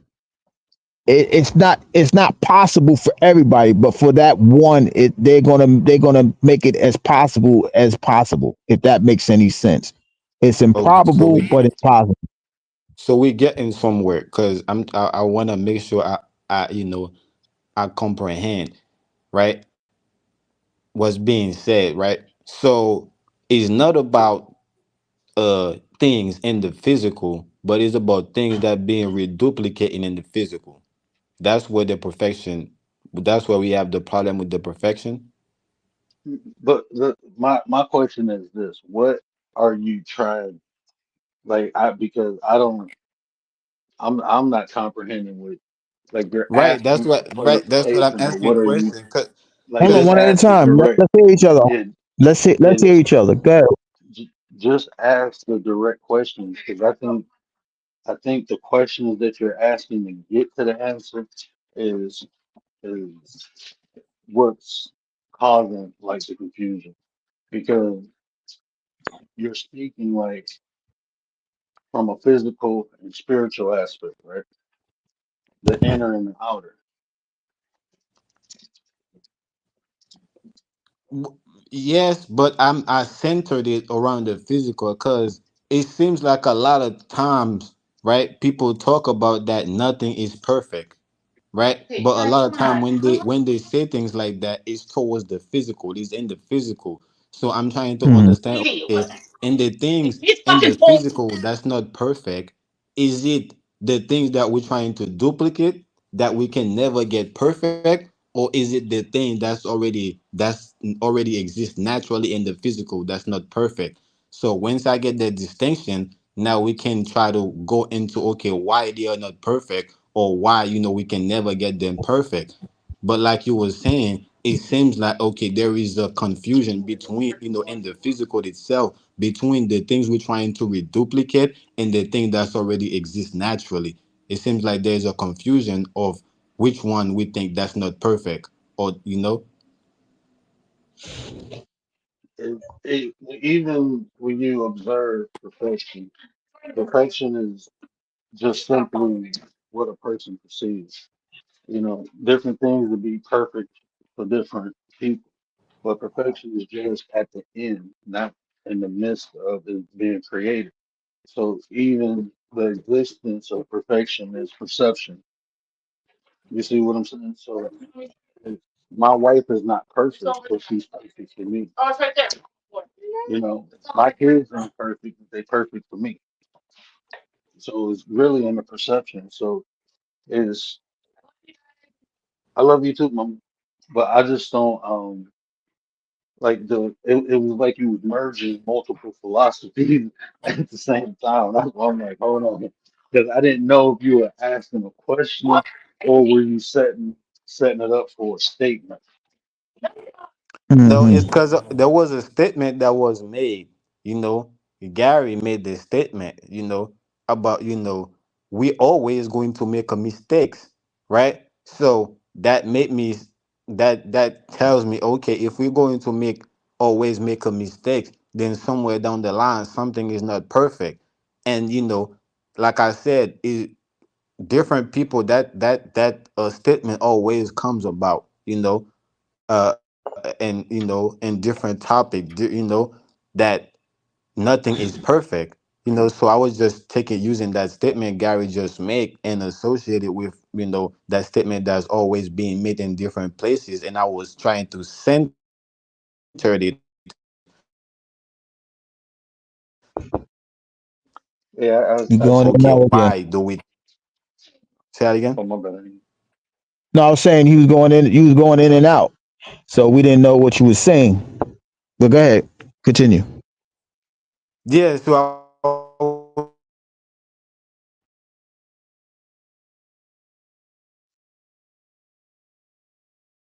You gonna come back? myself. Did I went out again? Yeah, you did. Oh damn, I You don't did. know. Bro, I don't know why they doing Yeah, that's that why to me. I don't know either. That's why I'm trying to we trying to understand it. But if they're getting in the way of a thing, it's like we can't we can't even meet because that's the funny part. That's why I was saying earlier. We trying to get to a perfect conversation, but something is always going to block it. This. It's not. It's a mistake. Look, even with this, it's a mistake that's being made. Not. It's not even your fault, but the mistake is being made because there's a miscommunication. You see what I'm saying? Mistakes are going to happen. It's not even your error, but it's an error nonetheless. So now you got to redeem that by repeating what you just said over. You see what I'm saying? Like sometimes the example just falls into your lap. Like the mistake, like I said, this is not your mistake. This is why I tried to Now I get clarify it it. though. That's what Go ahead. I was gonna say. That's why I was getting into this. Where is the mistake coming from? Is the mistake coming from us that trying to reduplicate nature, or is the mistakes coming from nature itself? From what I just But get right here, that mistake is coming from us. It's not coming directly from me, but it's coming from another human being like me that created the system. That probably, somewhere in the system, don't intentionally fucking up the connection. So, by going into that, we can, we can even find out it's not even a mistake. It's something intentional. But like I said, before we could even get to that, we have to try to find out where is the mistake coming from. Is it coming from us, right? That's in the physical, or is coming from the physical world itself? Because we have to understand that we have that the physical world that we are in, right? hmm Then we have that the physical actions that we are taking in the physical world. So between these two, the action that we're taking in the physical world, right, and the physical world that already exists, where is the imperfection is coming from? Once we find out where the imperfection is coming from, like I said, probably for the third time, then we can start, you know, talking about, why is it imperfect? Or can it be perfect? Or is it even intentional? But before, or is it even a mistake or intentional? But before we even get into that, we have to try to detect where is that imperfection is coming from. It's like working on cars. Before I could start saying that, okay, the problem is with your tires, right? I need to detect where is the problem coming from. If I can't run a diagnostics on your car and find out where's the problem coming from, I cannot start working on your car, or I cannot say, okay, the problem is right here. We need to find it. So we need to detect where is the problem coming from in the physical. Is it coming from the actions that we are taking, meaning that the things that we're trying to duplicate in life or in the physical world, or is like void of the things we're trying to duplicate? Is the physical world itself is imperfect? I don't know if the Well, question is. no, I got you. That's what I said before. You're gonna make the mistake anyway. So the world is already imperfect. There's no perfection in the flesh. So if there's no perfection in the flesh, it doesn't mean that people's not going to try to strive for it. First of all, hold on one second. God is D. Good afternoon. I ain't mean to not greet you, but good afternoon. What I'm saying is that the like I said, the human is not the mistake. This is why I keep going back and saying what I'm saying. The human is not the mistake. We it's like when they say you're born into sin. We're going to make mistakes. You learn that as a kid, right? Because even when you try to stand up, you fall. It's not a it's not even about the intention. It's about the mistake of a thing. It's not about intention. It's the fact that the mistake was made. It doesn't matter about how the intent of the mistake was made. It's a mistake. You if you touch the stove, even after you're told don't touch the stove, you made the mistake by touching it. The result is you're going to get burned. Now, you could have prevented that action from happening, but it happened anyway because you made your curiosity makes it occur. So mistakes happen even in that form of fashion, whether it's curiosity, whether it's a natural thing, just like being curious. It's a natural thing. So you're gonna make a mistake because it's a natural thing for you to do. It's you learn through trial and error. So if you learn through trial and error, you a mistake has to be made. So it's the imperfection of the human side of life. It's always going to occur. Is nothing is nothing that you can do to prevent the error not happening. It's always going to Well, be an error. I think we need to look up what the word mistakes mean and the different definitions of the word so we can break it down because Yeah, we may have to do that then. yeah, We may because have. I think that I think to know that a mistake is something that was done without uh a conscious decision, without a conscious uh intent, right? Without a conscious intent behind it, right?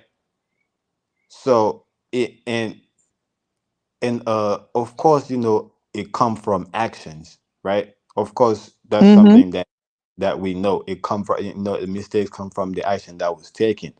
But and for us to define if the action is a mistake, right, is the intent, right, that's behind the actions, Okay, so this right? is what I What the just found. Right, mistake is an action or judgment that is misguided or wrong. That's that's what that's what is that's what the meaning of mistake is what I'm looking at, or to be wrong about. right, and I agree. And I agree. I'm just That's exactly where I wanted it because I'm looking at the physical world as a action, right? And that action is no wrong in that action. That action is neither wrong or neither right. Within that action, wrong and right exist. See, it's an action that define right and wrong, but the action itself is not right or wrong. And that so action. how would you change that word? What word would you place instead of mistake? Because what you're saying is that's not a mistake. Is just a right or wrong action. So what how would you term the right or wrong of a thing? What No, word would you place? How would you replace the word with mistake? but hold on right quick. It's not that I'm trying to replace it. I'm trying to put it where it belongs to. So, like me personally, I can make a mistake, Mhm. because the action that define me, right? The action that define me, right? And with define me, the action that define me also define, right? My wrongdoing and my right doing, right? That because that Okay. action itself make the judgment of me of if I'm doing something right or if I'm doing something wrong. So the mistakes fall under me, but it don't fall under what create or under what basically define me, under the action that defines me. It find that the mistake fall under the action that I defined. See, is action that define me, then is also action that I defined, right? So under the action that I defined, that's where the mistakes fall in.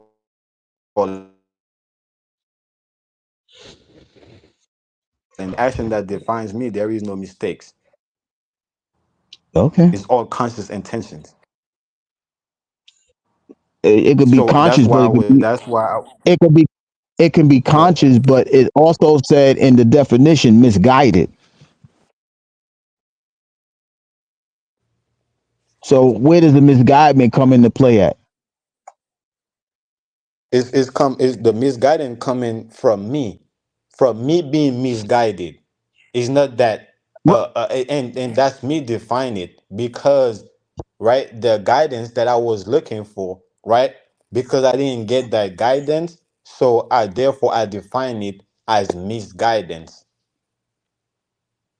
what does misguidance mean though?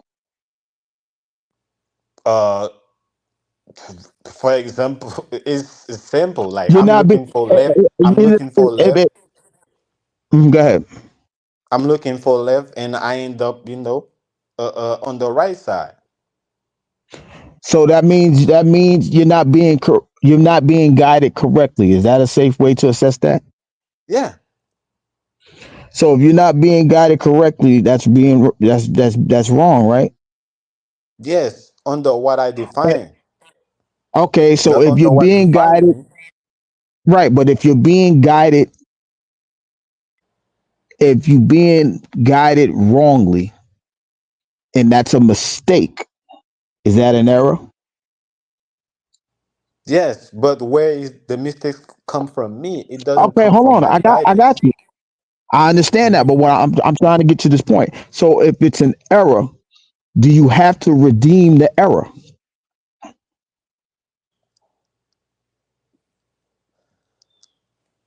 And in that sense, I don't want to make the same mistake again, right? So you have to fix it. You have to fix it, right?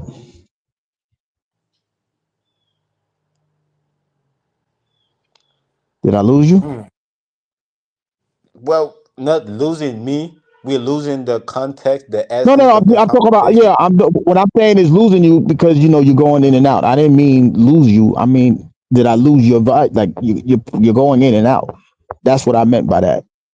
No, I'm But go hearing ahead. you. I'm hearing Okay, you. go ahead. So what I was saying was, if you have to fix the error, you have to redeem the error. So that way you fix it to where it does not occur again. That's where the whole conversation starts from. The redeeming part. To redeem it means to fix and make sure that it doesn't happen again. That's why I kept illustrating the rainbow. For the rainbow in biblical proportions mean it's not going to happen again. So if you redeem something, it should not happen again. In order for something not to happen, because you want the right things to occur all the time. The only thing you don't want to occur all the time is the mistakes. So if you redeem a mistake, you're correcting it to where everybody could follow the same thing. So it's not. So you want the reoccurring of a right action, but you redeem the wrong one. That's where the whole conversation comes from. It comes from that very integral part right there.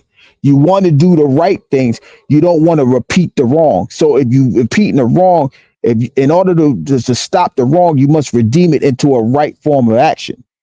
And we're going down. For us, we're talking about redemption.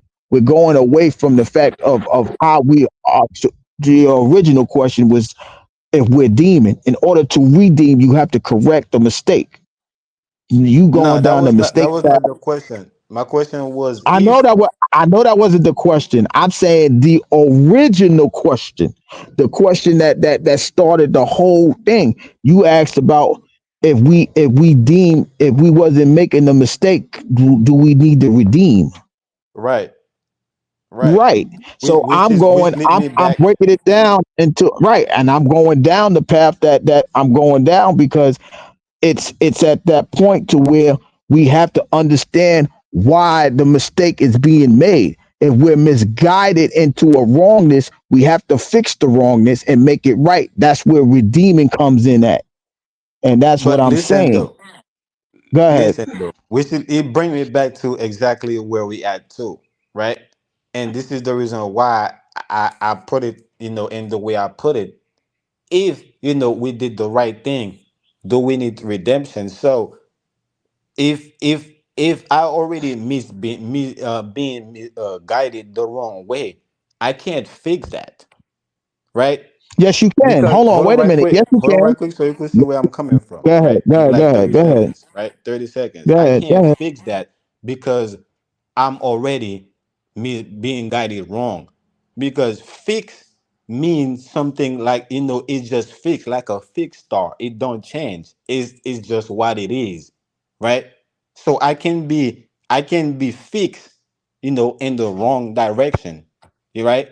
And I can be fixed in the right direction. So fix don't really have a sense of taking something from one place to another place, but fix is just something that makes something remain, right? And that remain still. That's what fix is. Fixing Okay. something is to make it still.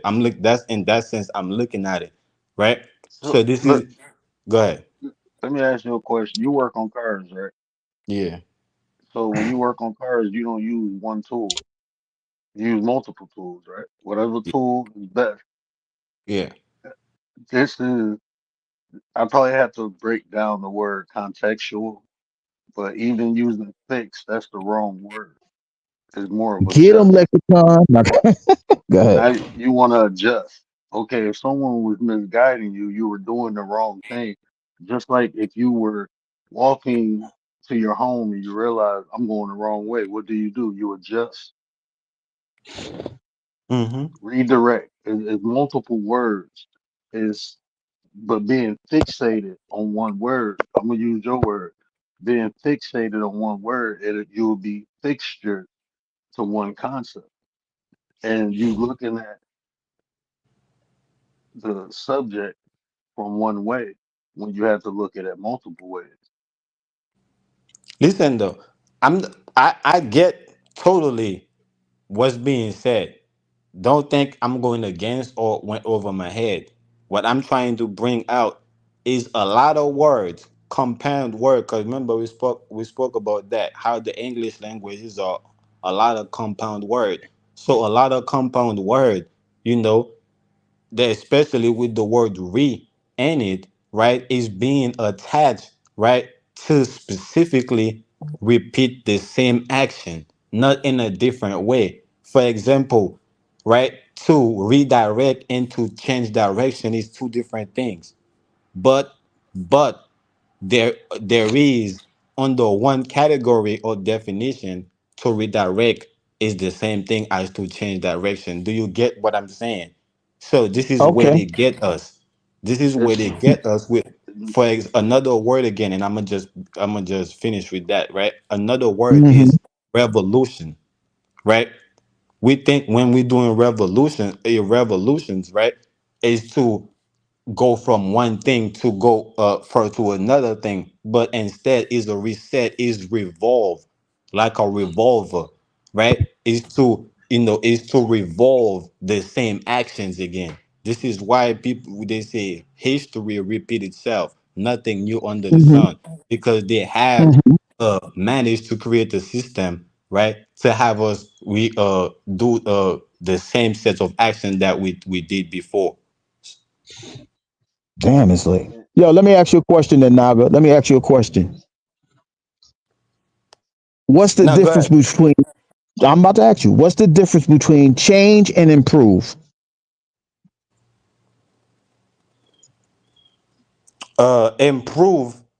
Improve is a form of amplification, right? Is a form of adjustment, right? But to change, right? That's what you were saying, right? Change, what's the difference? To change is going from one thing to a completely different thing. But improvement is to is to achieve different level, right? Different, different, to make different adjustment in the same thing in the same field. I asked that question. Now I'm gonna ask you this question: can you improve to be worse? Yeah, You can. of course. What you mean? So if improvement is elevation, if improved is to elevate, how could you change for the worse? Because listen though, because you're not looking at these things as elements. So if you can evolve to the water, you can evolve to the fire, you can evolve to the earth, you can evolve to the air. But isn't evolution an improvement? Right. But if you okay, so if you improve and you're making something better, you can always change. It's always a possibility to change for the worse. You Yeah, can't bro. never If I was a improve for the, killer, bro, but if I'm no, but if what I'm I'm a saying killer, is bro, what I'm if trying I'm to a get you to killer, understand is go ahead, go ahead.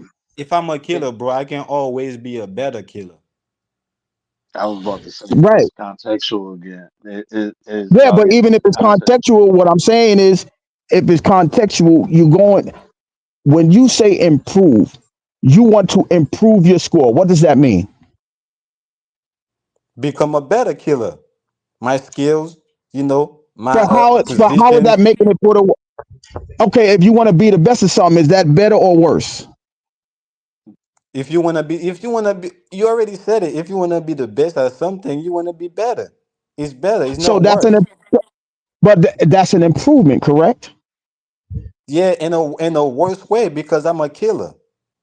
It doesn't, but you even if it's a negative concept, you trying to be the best killer. That means you trying to improve on something that you know that you must elevate from. It You doesn't don't matter and how you you don't put it see in context. and you It don't doesn't see it matter as how an you put it in oxymoron, context.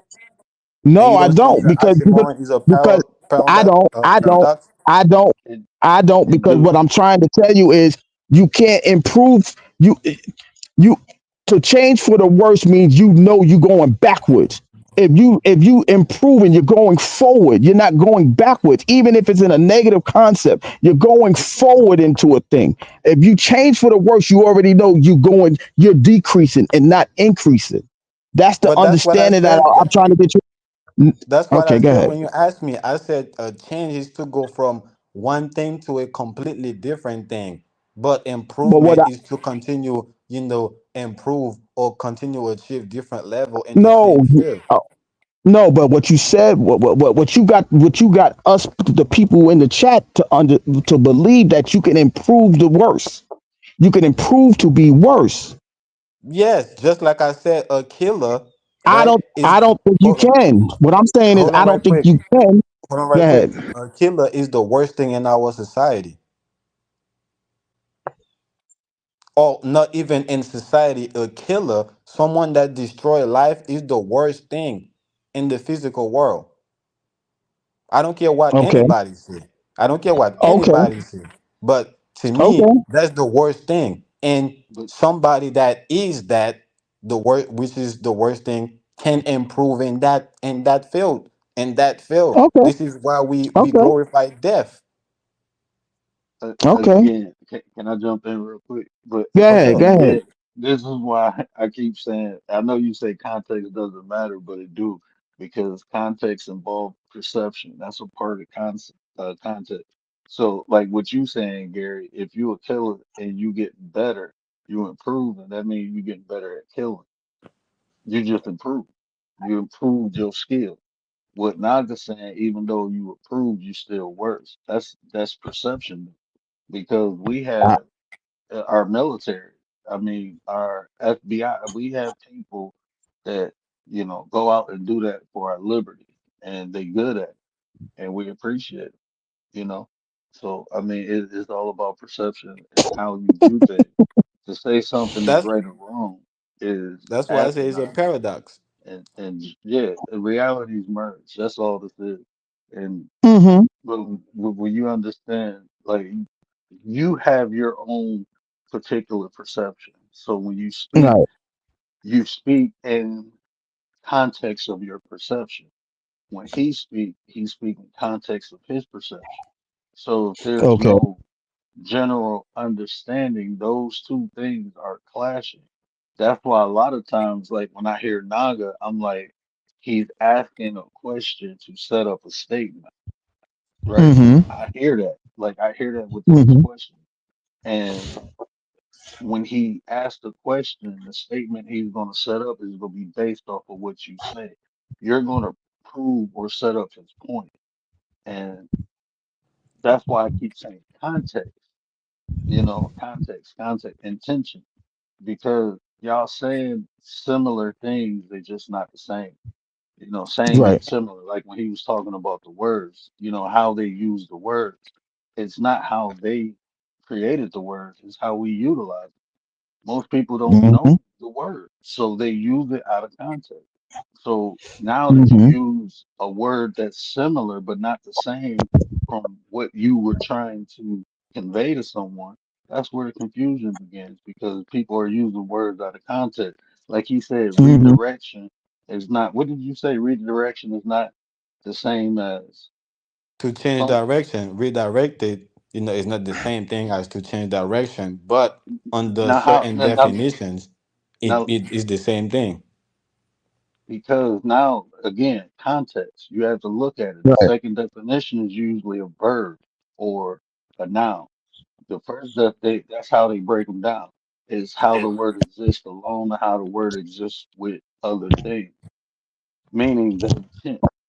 That's how you determine a noun and a verb, the intent of why the word is being used. Is it used as an action or is it used to describe something? So if I say Correct. to redirect something, if I'm going to redirect something, I'm going to adjust or change the direction or the trajectory of where it's going.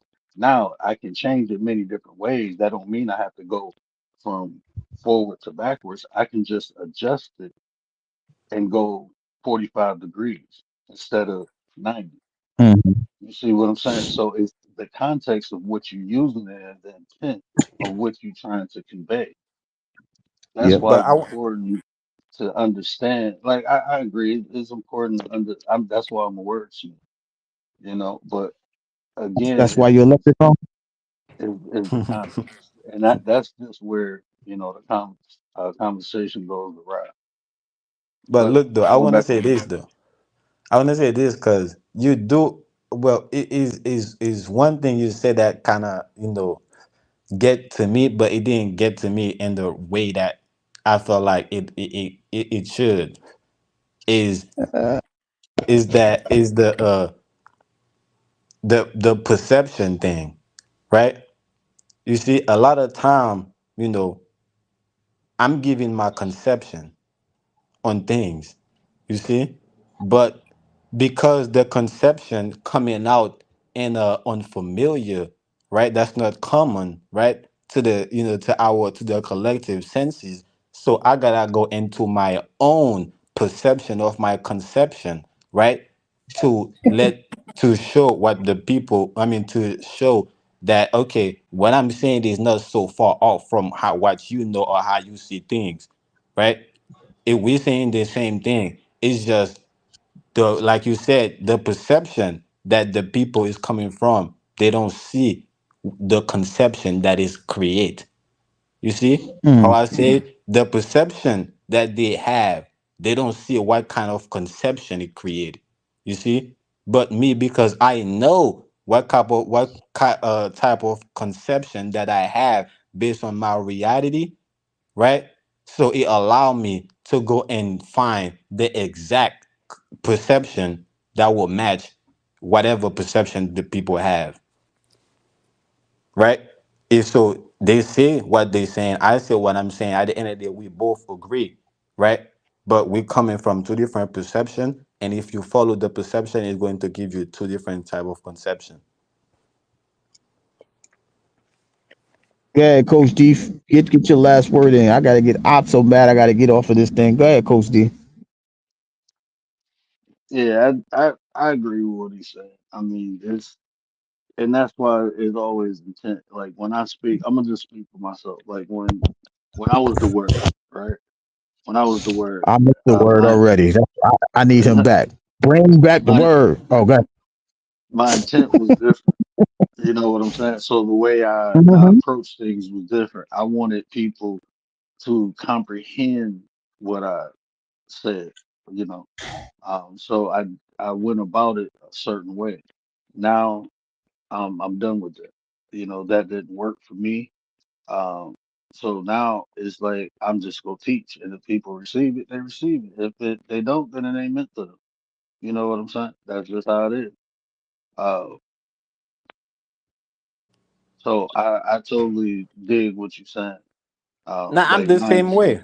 You will Yeah, catch me talk. You will catch me talk like that with people like you, like Gary, and certain other people.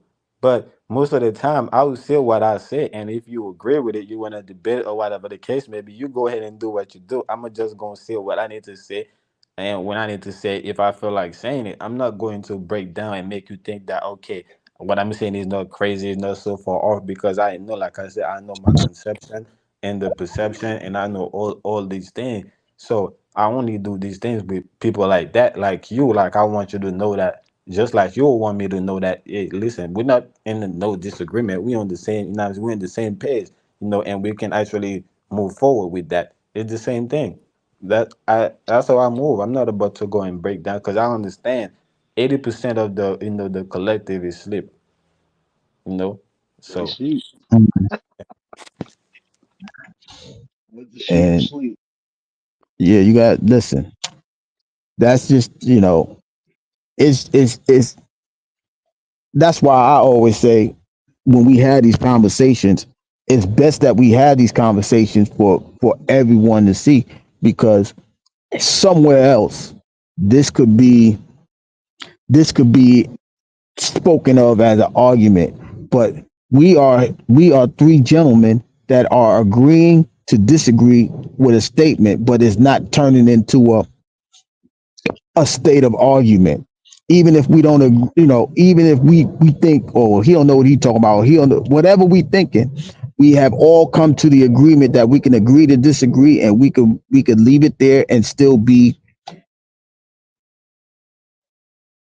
upfront with our conversations. But that's the beauty of a conversation. We we're not trying to win. Like plenty of people may have could have turned this into a debate.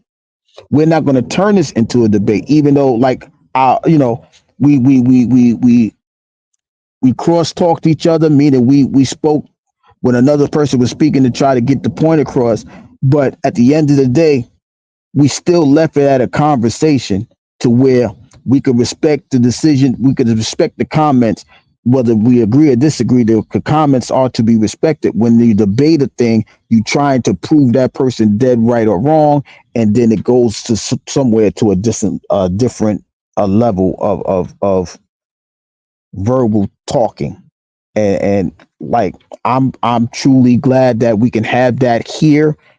Well, we can't have it with the word the more he left, but we can have these conversations here at least to where we can all speak a truth or an opinion, and we can evaluate it ourselves, and then we could place it into an aspect of life, and if it works for us we can apply it. If it don't, we tried not to disprove anybody's theory, but to say it doesn't work for me. It may work for you, but it doesn't work for me. Now I know we got off a little topic, but that's just the beauty of this conversation. Go ahead.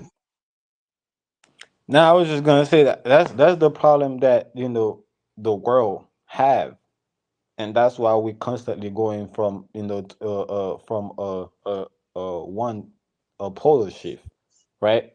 We always go through a polar shift. We switch from one type of leadership to a different type of leadership, from one religion to a different type of religion, because in the matrix there is no space, you know, for the agent, you know, and Zion, right? And the matrix, the is only space for the agent, for the Smiths, right? If you're not a Smith, there is no place for you. So this is what that was happening. So we have one ideology combating against another one. one type of politic, one type of whatever the case may be, energy, combating against another energy, and when whoever is, is the victor, right? Is And that's the type of energy that's going to govern for a long, for a certain amount of time. When in Hmm. reality, is about balance. It's not about, the negative or the positive energy, but it's about both of them coming together so we can get that neutral energy, right? That's going to allow all of us to be in harmony. Okay, I get it. Uh, damn. But let me get off of here. I truly appreciate y'all coming up. Naga, I appreciate you for adding context and adding to the entire conversation. Every piece of truth can be applied, and when we get all of the truths together, it could become a fact. So every truth is a necessity in order to reach a fact. That's what I'm pretty much trying to say. So I appreciate you coming up and having, the conversation. Coach D, I almost called you the wrong name. I can't, I'm not used to this. But anyway, I appreciate you coming up. Y'all catch y'all catch Coach D on his channel. He has valuable input to everyday life and things like that, as well as Naga. But with that being said, I truly appreciate everybody coming up. I was supposed to have been off of this thing about a half an hour ago. I'm running late, and I don't mean to cut out like that, but I truly appreciate everybody coming up and stopping by. If anything, hopefully something resonates with the chat and the replays, and we can apply it and use it to everyday life. So with that being said, I appreciate everybody, and I'm out.